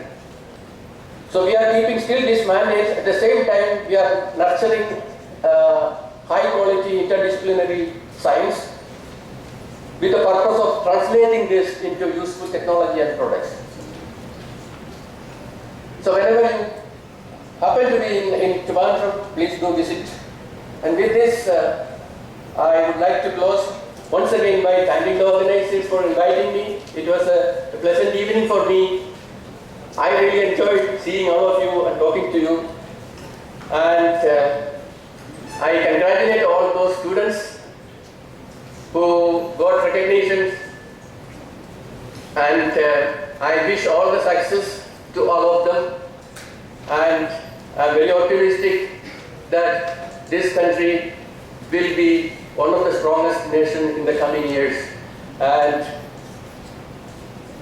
these talents who are sitting here have much better opportunities today.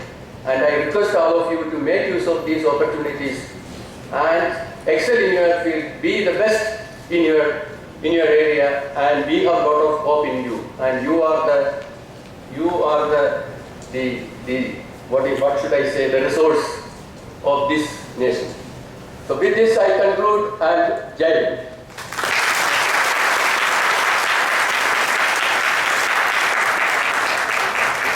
Thank you, sir. That was very inspiring. Big round of applause. Big one. Inspiring and wonderful oration, sir. We are sure the student community and especially all the people in this auditorium have definitely benefited. Thank you once again, sir.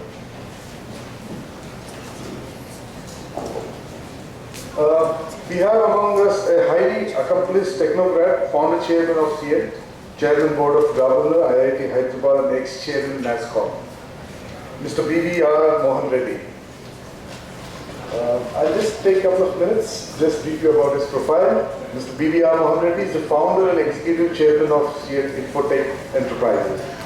Mr. Reddy holds a graduate degree in mechanical engineering from the College of Engineering, Kakinada, and postgraduate degree from IIT Kanpur, India, and University of Michigan, Ann Arbor. Mr. Mohan Reddy founded CN in 1991 with the goal of providing engineering services to global market. He established the Engineered in India brand, providing design engineering services to global companies, including Boeing, Airbus, Philips, and Siemens. Mr. Reddy is also credited with pioneering the computer-aided design, computer-aided manufacturing, what we call it CAD/CAM, culture in India, introducing computer systems for designing and manufacturing application as far as back as 1982. Mr. Mohan has been a member of the NASCOM Executive Council since 2003 and served as the chairman of the Confederation of Indian Industry, that is CII, Southern Region 2008 and 2009. Mr. Reddy is also the chairman board of governor of IIT Hyderabad and member advisory board of various scientific institutions. Mr. Reddy is a recipient of honorary doctorate degree from various universities, Distinguished Alumnus Award from IIT Kanpur and American Society of Mechanical Engineering CIE Leadership Award. He is passionate about corporate social responsibilities. Through its Adopt a School initiative, CN Tech touches the lives of over 10,000 underprivileged children. We would like to invite Mr. B.V.R. Mohan Reddy with a big round of applause. Very good evening to all of you, ladies and gentlemen. I understand that I stand between you and your dinner tonight. I'm reminded about a joke of the recent past. I actually was the dinner speaker in Kuwait, and I was taking the cab, the taxi to my restaurant. And then when the cab driver said this was one of the best restaurants in town, and you really enjoy your dinner, Mr. Reddy, is what he said. I said, you know, look, I'm also looking forward for the dinner. And then he took a pause and said, sir, I asked this question to him saying that, you know, how do you know about the restaurant? Do you go there too? He said, no, I take a lot of people from this hotel to that restaurant for dinner.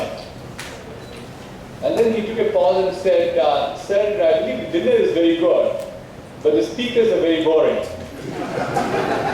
So it really hit me very hard that evening.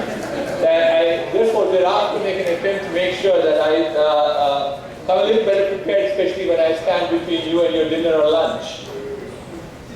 Very honestly, in interest of transparency, I should tell you that I didn't know much about Dr. K.V. Rao Scientific Society till very recently.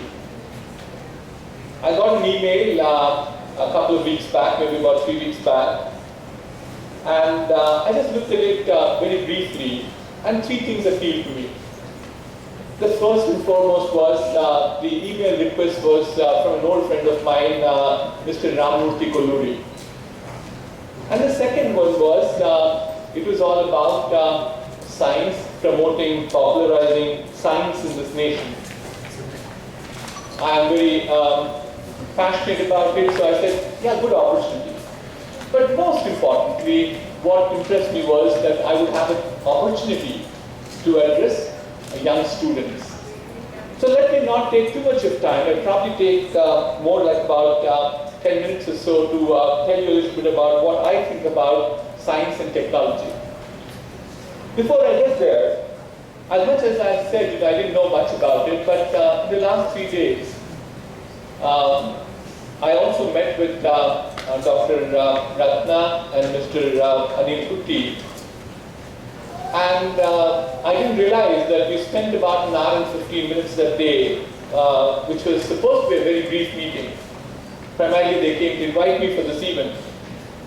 And that is when I really got to know a lot more about Dr.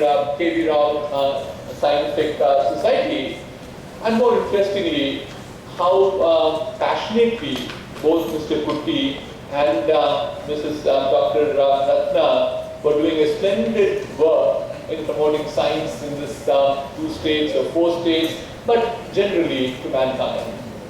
So let's join your hands to Dr. Ratna and Mr. Kutti. Thank you very much. I really appreciate it. All of us have a dream. I'm sure you learned so many things as children, as people who probably have grown over a period of time, all about dreams.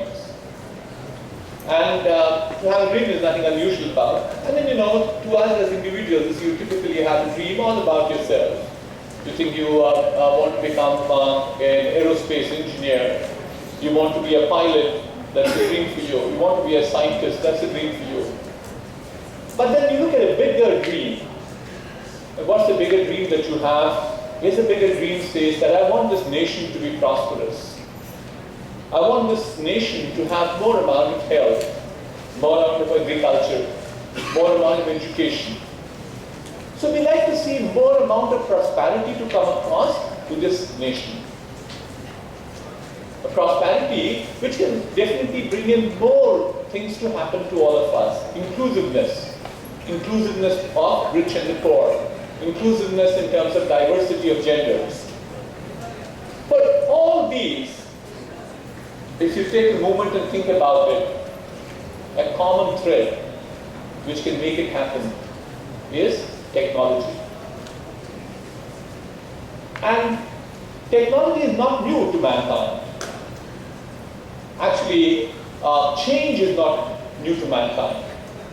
I think that Mr. Kutti as well as Dr. Ghosh talked very well about all about technology, innovation and so on and so forth. So therefore, change was not at all uncommon to mankind. Start from the Stone Age to Steel Age to First Industrial Revolution. The First Industrial Revolution was largely driven by steam. Steam led to turbine, turbine led to electricity and so on and so forth. And then the Second Industrial Revolution came, largely led by Henry Ford. Henry Ford talked all about mass production.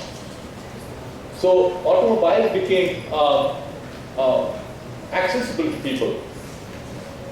So then came the Third Industrial Revolution, which is more to do with ICT technology.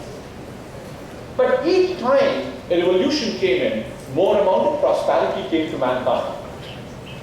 Economies improved, the living conditions improved, health improved. Dr. Ghosh talked about it so extensively.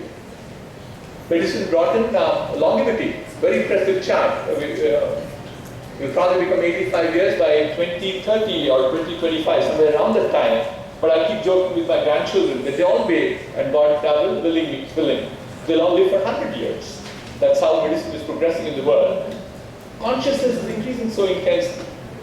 So therefore, wave after wave, these revolutions came in and brought prosperity. But this time about this change that is coming in will come in because of technology. And a technology where we believe is changing at a pace which is unparalleled so far in the history of science. We definitely haven't seen such an amount of change that, as I keep saying, velocity of change has increased dramatically. And the predictability of change has also come down. But therefore, if you take this as an opportunity as opposed to a challenge, that is, technology change is an opportunity which can then be applied to a number of challenges that we have. Challenges in health, disease, that's basically controlling disease is nothing but health. Hunger, that's agriculture, giving them enough food. In every one of these disciplines, what you will find is that technology will play an important role. And that provides an enormous amount of opportunity to every one of you. So then, given the scenario that we have, that here is an opportunity in terms of applying the technology for, as Dr. Ghosh talks about, is empowering this nation, energizing this nation. What do we have is we need to do some of these. We need to do something for sure to make this happen. As I promised, I didn't talk for too long, but let me share a few thoughts of mine and what I believe we need to do to make sure that we can empower the nation through technology. I'm sure I am interchangeably using science and technology, but truly speaking, science is more for quest of knowledge. Technology is more of application of knowledge. That's how I try to distinguish them. So they're all very close to each other. So therefore, if you look at what we need to do, the first one is that we need to improve our quality of education. I know there are lots of teachers around here, so I thought that's the message I need to send across to them. The quality of education has to definitely be much better than what it was. And today, you're again blessed with technology which can make that happen much more rapidly.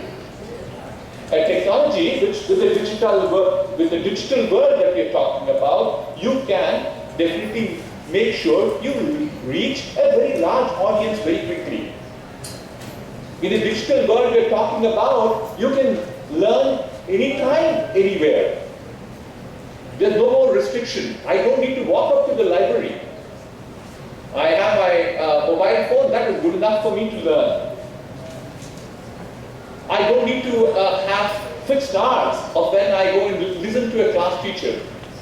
With a platform like MOOCs, which is massive online open courseware, I can learn any science, any technology at my pace,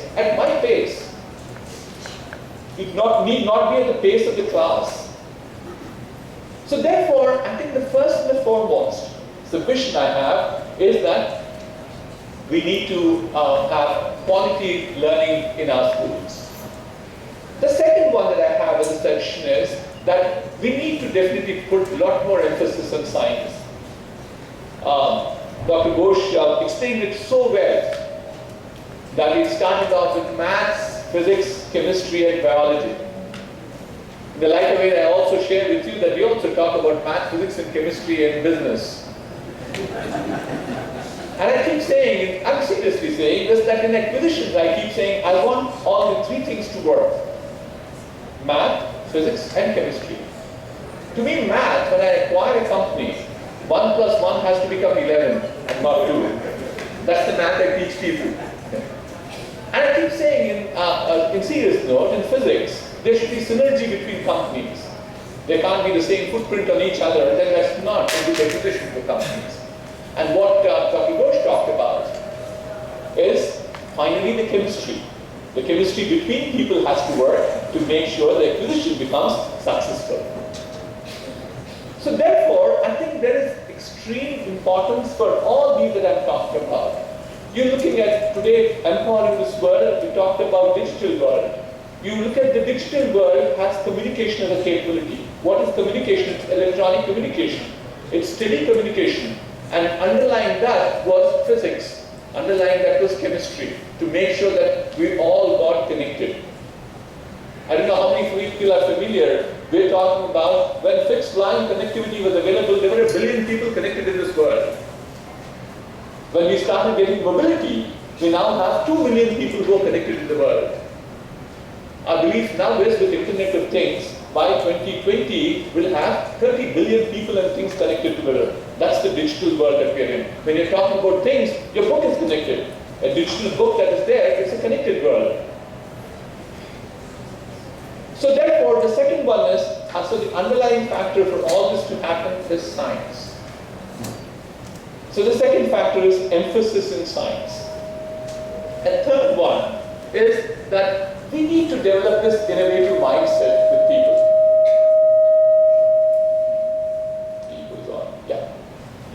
We need to develop the innovative mindset with people. People ask me this question, Mr. Reddy, how do we get this innovation into our life? To me, it's a fairly simple phenomenon. It's not that I can create innovators. I can't make inventions. I can't definitely coach people to become people who can discover things. But I can create an ecosystem which will enable you to innovate. I will create an ecosystem and an environment for you to start thinking about, well, it's not very difficult for me to become an innovator either. So what are the characteristics I keep telling people? The first and the foremost, if you want to be an innovator, is challenge the status quo. Why should it work this way? I don't know how many of you are familiar about a guy called Elon Musk. He runs a company called Tesla Motor Company. So if you think about an automobile, what comes to your mind first? What's the biggest part of an automobile? It's an engine. A huge stuff in the front of the car is engine. It's the power plant for the automobile. Elon Musk said that's not needed. He said let's put 2 motors which drive the 4 wheels. Actually, that's the last version, the new version that will come in, I believe, in about 6 months to a year from now. A new version will have just 4 motors so that even cars will start moving horizontally. They don't need to go in one direction, they'll go also in this parallel direction for sure. And he says the new version, which the version that he released yesterday was driving at 275 kilometers without charging. The new version, he says, will have 350 kilometers, but that will be a software update. An automobile is a software update.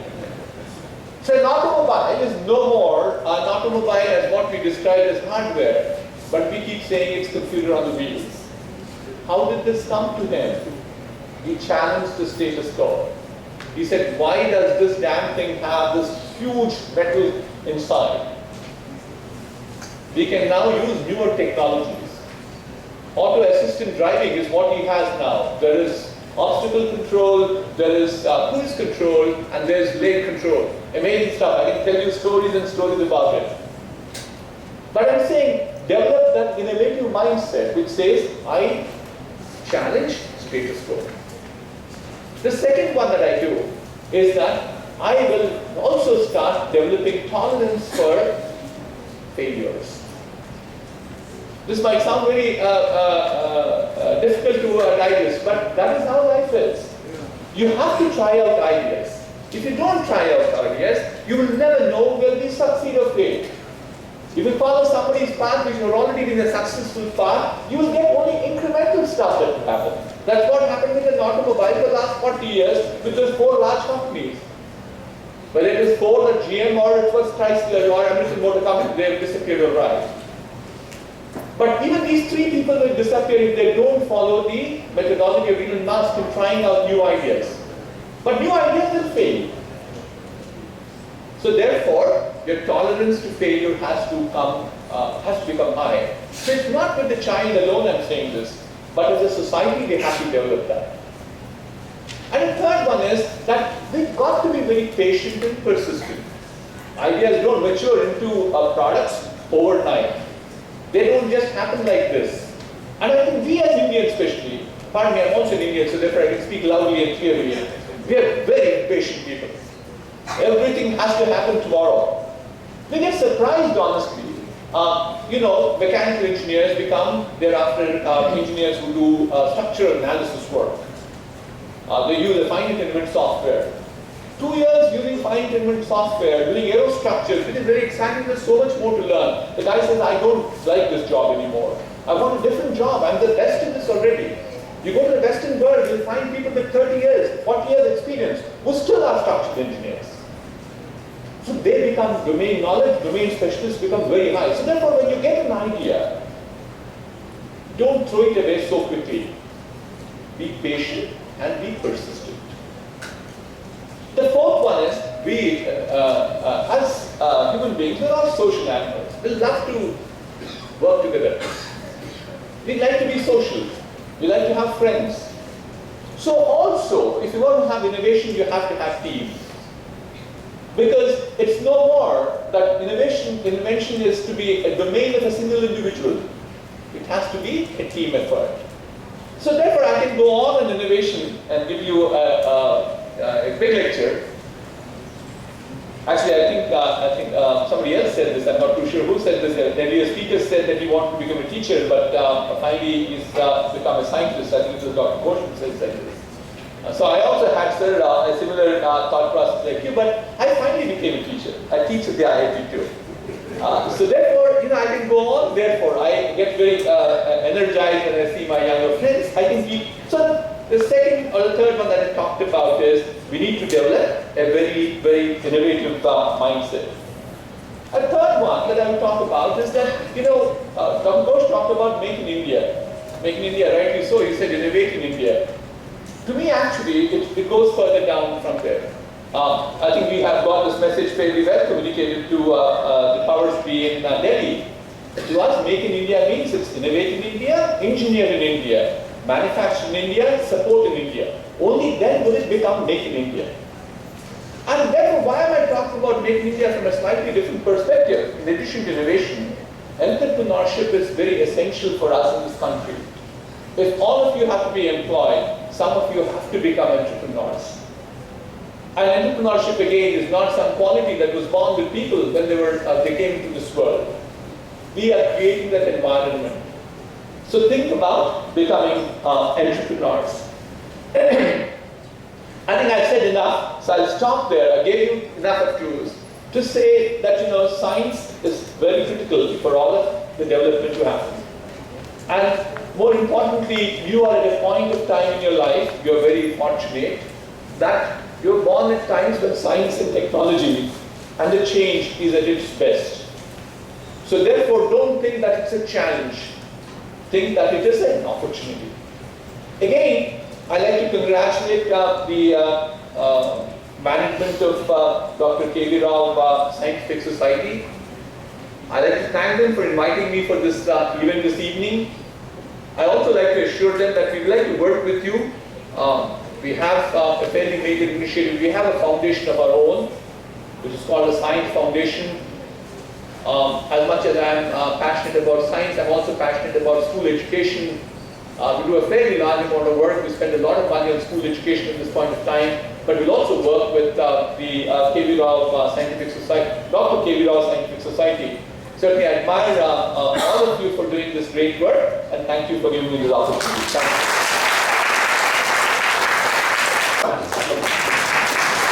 Thank you, sir. Thank you so much, Dr. for your great and crisp insights. To take it further, we will go to our much awaited award presentation. But before that, I would like to call upon all our guests onto the stage. To start off with, I would like to call upon our Chief Orator, Mr. Ajay Ghosh, to come onto the stage.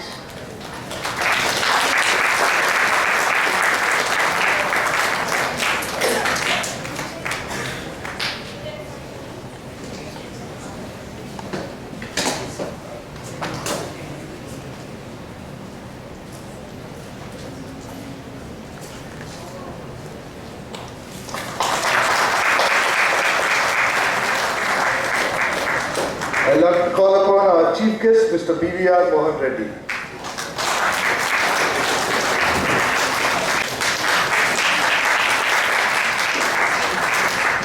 I would like to call upon our president of KVRSS, I would like to call upon our vice president of KVRSS Society, Mr. Tanmay Das.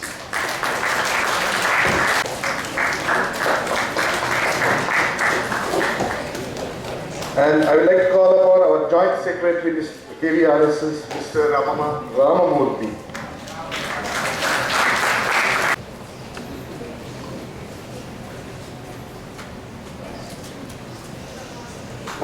So we are getting to our award function for all the students. Once again, a big round of applause, please. Yes. Okay. We'll start off with the first award. We'll start off with our Science Quiz Awards. We are proud to state that the 10th annual Science Quiz was successfully in Warangal. Close to 800 students participated in the event. The finals was conducted at Hyderabad. After each final, both the students and audience think it was the best ever quiz attended by them. We thank the quiz masters who have been designing amazing quizzes to test the potential of the students. The winners in this category would receive a memento certificate, also with a cash reward of 4,000 rupees each, and the runner-up team members will receive rupees 3,000 each.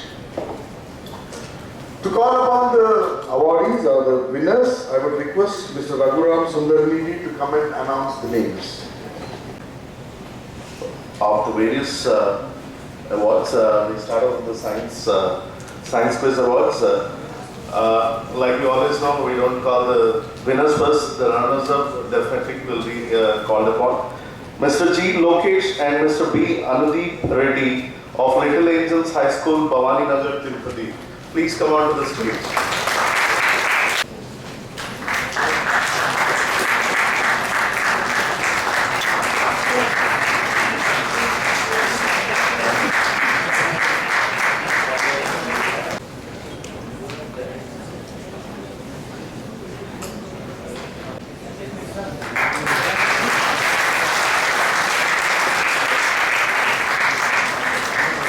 Thank you.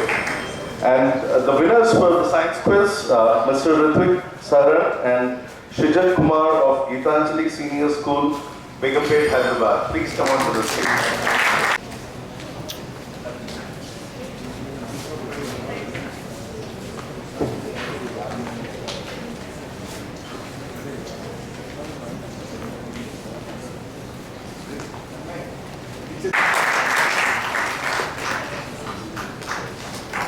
Big one, man, come on.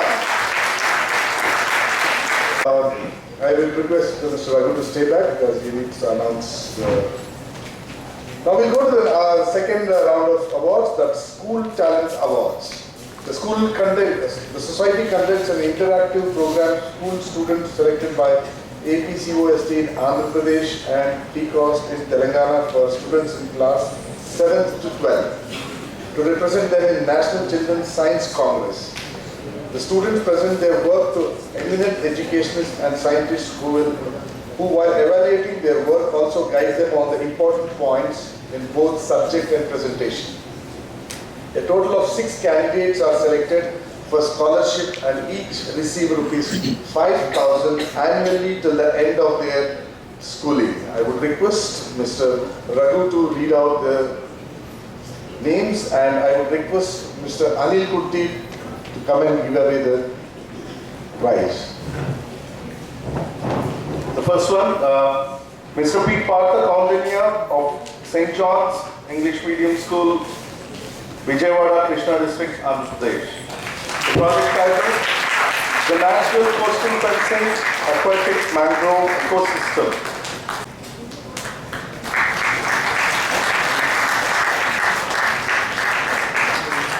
Name of the guide teacher, Mr. P. Srinivas. Mr. S. Anand of ZP High School, Visakhapatnam District, Andhra Pradesh. Project title, Stomatal Cough for as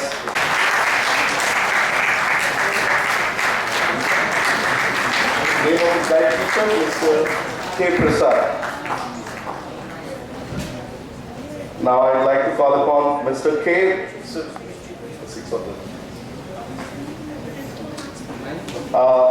Mr. K. Rohit Kumar,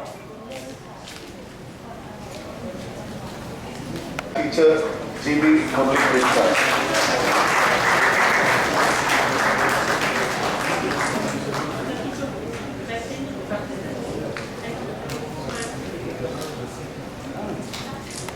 P. Mahalakshmi of ZP High School, West Godavari District, Andhra Pradesh.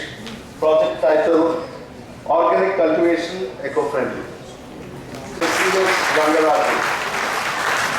Under whose guidance, Mahalakshmi has been working. The four of these awards from Mr. K. Shivudu of ZP High School, Gopalpet, Mahbub Nagar District, Telangana. Project title, Impact of Climate Change on Milk Production. Kumar.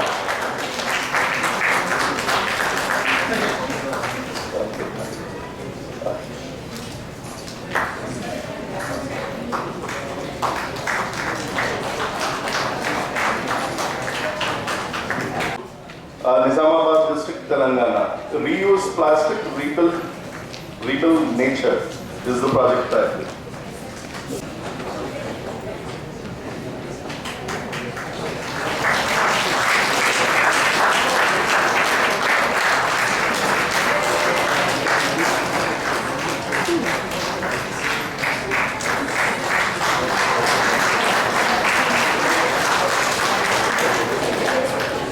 Thank you, sir. Congratulations to all the awardees. A big round of applause, please. We should now have the Spark Science Fair Awards. Spark Science Fair Awards, the event is organized to stimulate the young minds and conduct in Telangana, Andhra Pradesh, Tamil Nadu and Karnataka. More than 100 teams and about 600 students from various schools sent their project for initial scrutiny, for which 38 projects were selected for presentation in two categories. Category 1, classes 7 to 9 and category 2, 10 to 12. A panel of eminent scientists judged the project by the students. The winner, runner-up and the runner-up two teams for each category received rupees 10,000, rupees 7,000 and rupees 5,000 respectively. I will again ask Mr. Raghu to announce the names, and I would request Mr. K. Ramamurthy to come and give away the awards.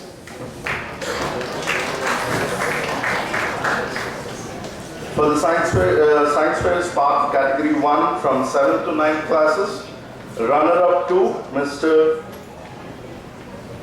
N. Manoj, Mr. V. Abhishek and Mr. M. Kartikeya of Sri Prakash Vidyaniketan, Prashantinagar, Visakhapatnam. Project title, Multitasking Agricultural Machine. 1, Mr. Anmol Mathur and Mr. Ishan Gupta of Glendale Academy International School, Don Bosco Fort, Rajendra Nagar, Hyderabad. Project title, The Angulator. We need to catch up with them to know more about what this angulator is.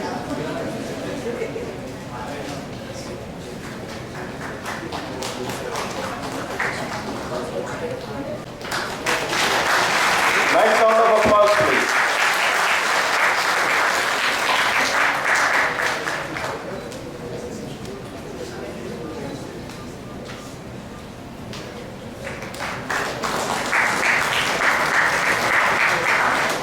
Category 1 from 7th to 9th classes, Mr. Praveen Chowdhury and Ms.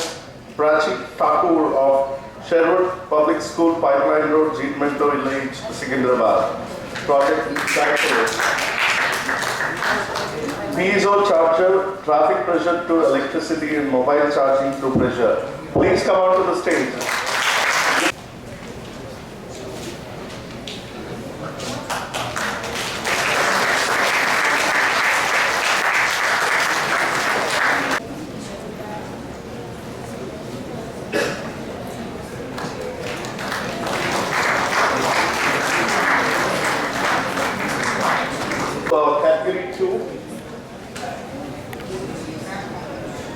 Category 2, that is from 10th class to 12th, 10th, 11th and 12th classes. We have the winner is Mr. KVS Supreet, Mr. Sujay Niranjan and Ms. N. Sai Shreya of Genesis International School, Madinaguda, Miapur, Hyderabad. Please come on to the stage. A project titled Electric Car. They will rework on the model next time. Moving further, thank you, sir. Thank you and congratulations to all the awardees. We'll go to our next award, which is Science Debate Awards. Science Debate started in the last academic year, was taken a step further by using it as a platform for students to train them in the art of public speaking and communication. A 4-session event was conducted with the help of inputs from Young Orator Club team, and all children had an opportunity to enhance their presentation and articulation skills. With the success of this event, the society plans to conduct more such sessions for the benefit of the students. I would request Mr. Raghu to call out the names who have got the awards in Science Debate. Well, I'll read out the names of the winners from Science Debate. I will request all the winners, the names which are being announced now, to collect the certificates a little later from our back in the office here. In the Science Debate, the winners, Ms. C.H. Archita Reddy, Ms. K. Anjali and Ms. M. Snithika Reddy and Ms. Jyoti Kalindini of Sherwood Public School, GD Mintla, Hyderabad. A nice round of applause for them, please. And Mr. P. Shrikar, Little Scholar School, Hyderabad. And Ms. K.S. Mohita, Chirek Public School, Hyderabad. And Mr. M.B.R. Tejaswarup, Masterminds College, Hyderabad. And good round of applause to all these winners.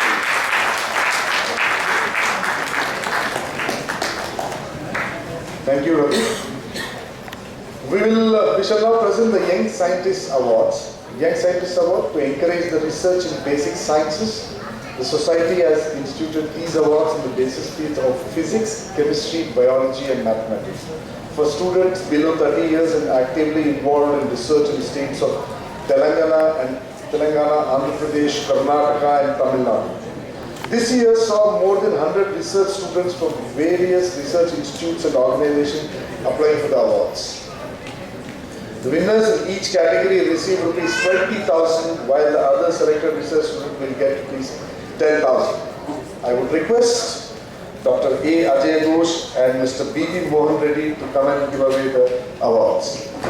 And I would request Dr. Sridhar Rao, Senior Scientist, CCMB and a member of KVRSS to come and announce the names. So, very good evening all of you. I'm sure you have enjoyed the excellent talks by our chief guest and Dr. Ajay Ghosh, who talked very committedly about science and technology and their impact on development of an individual and as a society. Now I'm going to announce the awards for mathematics, Young Scientist Awards for Mathematics. The runner-up, Ms. Ratna Paul, Indian Institute of Science, Bangalore, Karnataka, and Dr. Kaushal Verma is the supervisor. The project title, Dynamics of Skew Products in Henon Maps.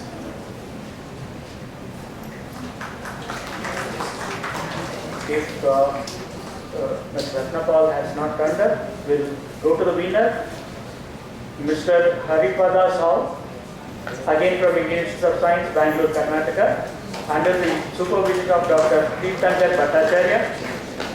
A project title, A Note on Tetraplox Contractions. Nobody around? Okay. The next Young Scientist Awards in Physics. Runners up number 2, Subrata Ghosh, Indira Gandhi Center for Atomic Research, Kalpakkam, Tamil Nadu, under the supervision of Dr. M. Kamaruddin. Project title, Vertical Graphene Nanosheets, a promising candidate for supercapacitor electrode. Mr. Subrata Ghosh, please come onto the dais. No? Okay. So runner-up 1, yes, Venkatesh, Sri Satyasai Institute of Higher Learning, Puttaparthi, Anantapur. Supervisor Dr. Sai Satish. Project title, 1 minute cavity engineering for less than 1000-fold enhancement in surface plasma coupled emissions, a mobile phone based next gen plasmonics approach.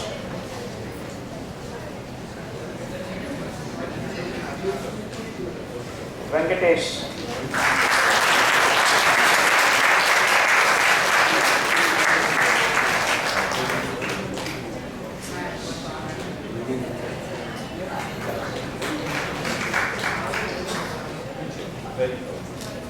Category, Mr. V. Rakesh Kumar, Advanced Center of Research in High Energy Materials, Hyderabad, under the supervision of Dr. P. Train Kiran. The project title, Effect of Short Pulse Duration on Transparent Dielectrics, Understanding Water's Mysterious Behavior.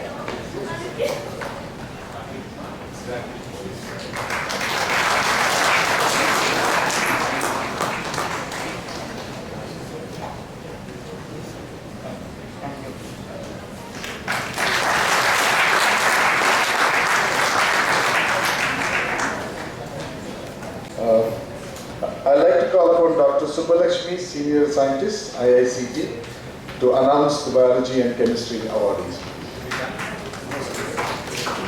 First of all, good evening to the eminent scientists, professors, and the invited guests on the dais, and good evening to all the audience.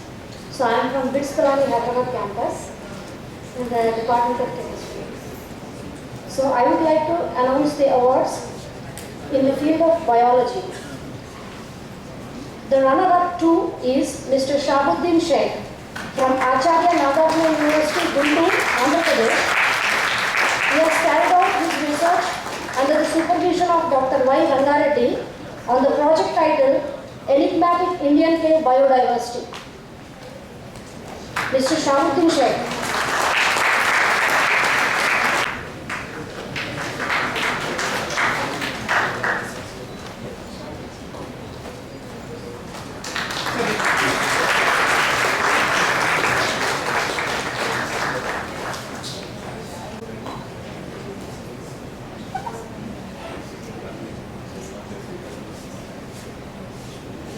For runner-up, Mr. S. Praveen Joseph from LV Prasad Institute, Hyderabad. The supervisor is Dr. Indumati Mariappan, and the project title, Derivative of Ocular Tissues from Human-Induced Pluripotent Stem Cells of Indian Origin. Mr. S. Praveen Joseph.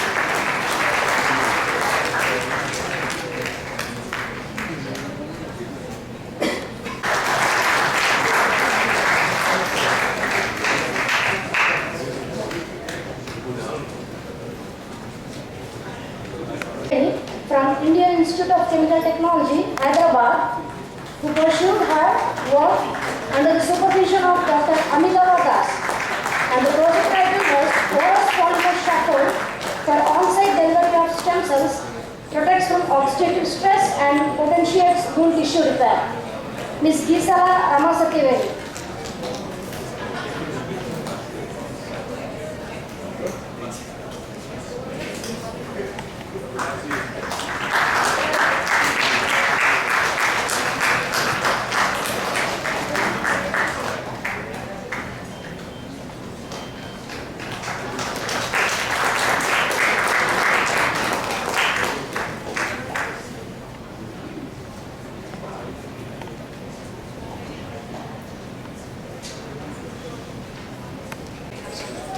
For the Dr. K.V. Rao Young Scientist Award in Biology goes to Mr. Bankapalli Kondarao, Indian Institute of Science, Bangalore, Karnataka.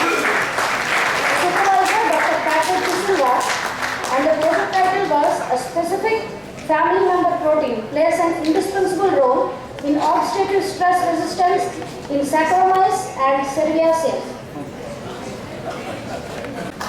Let us give a big round of applause to the winner and let us congratulate him.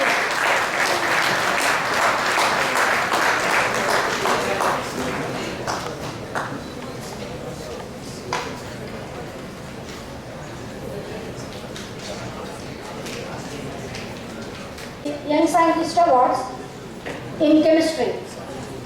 The runner-up goes to Dr. Runner-up 2 goes to Dr. Paulami Manna from University of Hyderabad, under the supervision of Professor Samar K. Das, on the project title, a mononuclear cobalt-2 coordination complex locked in a confined space acting as an electrochemical water oxidation catalyst, a ship-in-a-bottle approach. Dr. Paulami Manna, Bangalore University, Bangalore, Karnataka. Supervisor was Dr. L. Govati Devi, and the project title, Synergistic Effect Between Carbon-dopant in titanium lattice and surface carbonaceous species for enhancing the visible light photocatalysis. Ms. R. Kavita.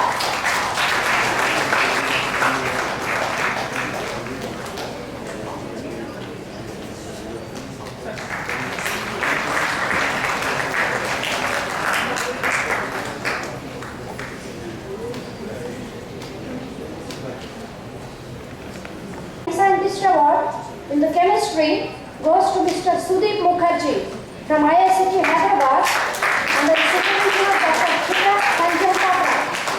In the project, graphene oxide shows angiogenic properties. Mr.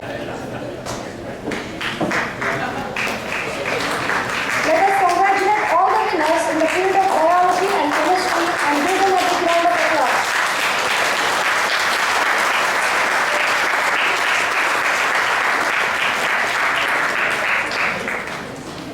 Thank you, one and all. Actually, Dr. Subhalakshmi, she was awarded Young Scientist Award in the year 2003, so I would request you to congratulate her. In 2003, she was awarded Young Scientist Award.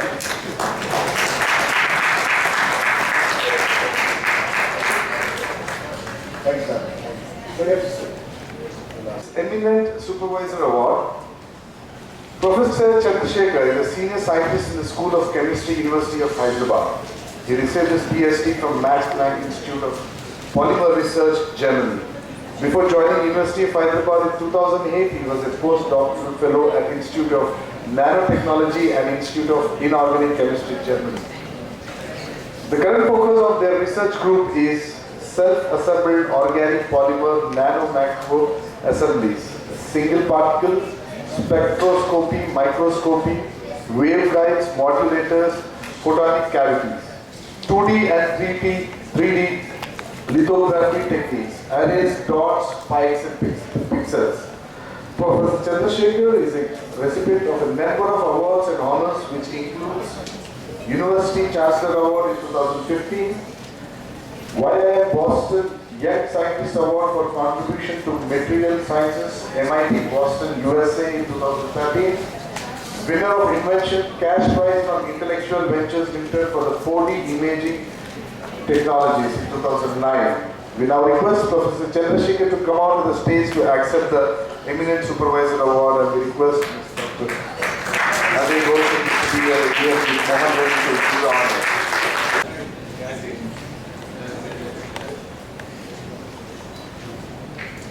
A big round of applause.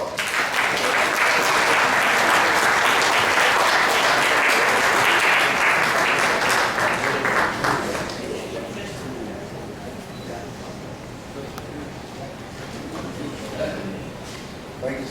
Thank you.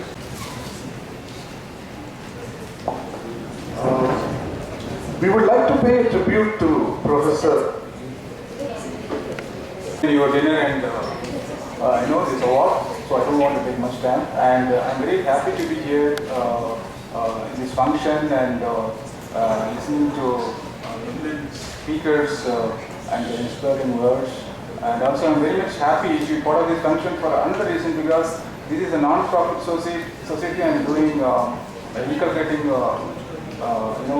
scientific temper among youngsters so that they can come up very well in their life.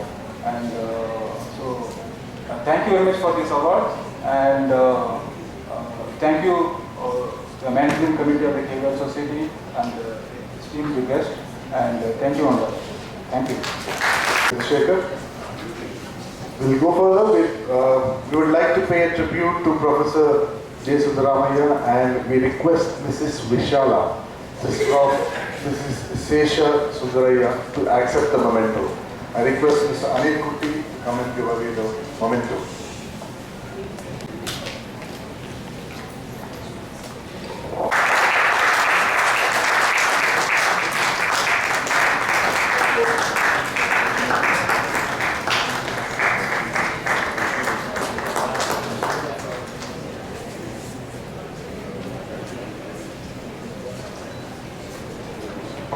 Thank you, ma'am. Thank you, sir. Present the memento to Professor P.K. Sai Prakash, who has such a wonderful way of explaining chemistry. Big round of applause. I request Mr. Kamesh.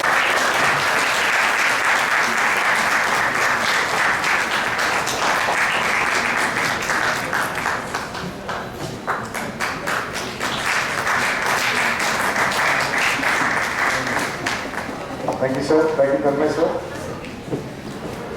Now, Mr. Anil Kuti will honor the orator and present to him the annual Memorial Oration Award for the year 2015 and 16. We request Dr. A. Ajay Ghosh to accept the same. Please, sir.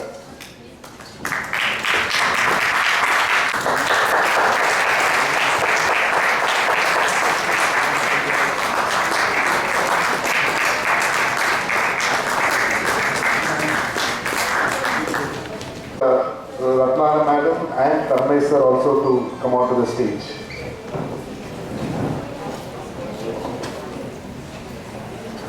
Memento to Mr. PVR Mohan Reddy.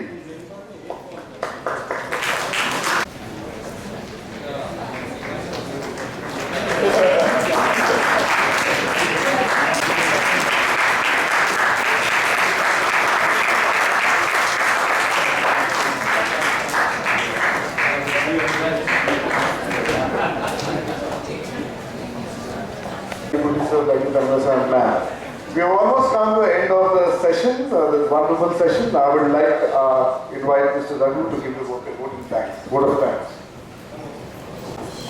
Good evening, one and all. The members of Dr. K.V. Rao Scientific Society thank all the honorable dignitaries, eminent scientists and guests for taking time to attend the function and make the 16th Dr. K.V. Rao Annual Memorial Oration and Science Awards function a great success. I won't take too long, but as Ratnaman was saying, for all the people who have been KVRSS Society, we thank you all for being present today. And from here on, we also acknowledge all the candidates who participated in our programs and wish them success in all their endeavors and career ahead. Our congratulations to all the awardees who made the function a grand success. We thank all the audience and media for their support to our cause. Last but not the least, all the team members of the society and KSK family needs a special mention, definitely. Now, before we close this, we request all the award recipients who are still available to come onto the stage for a group photograph and any further photographs you would like to take.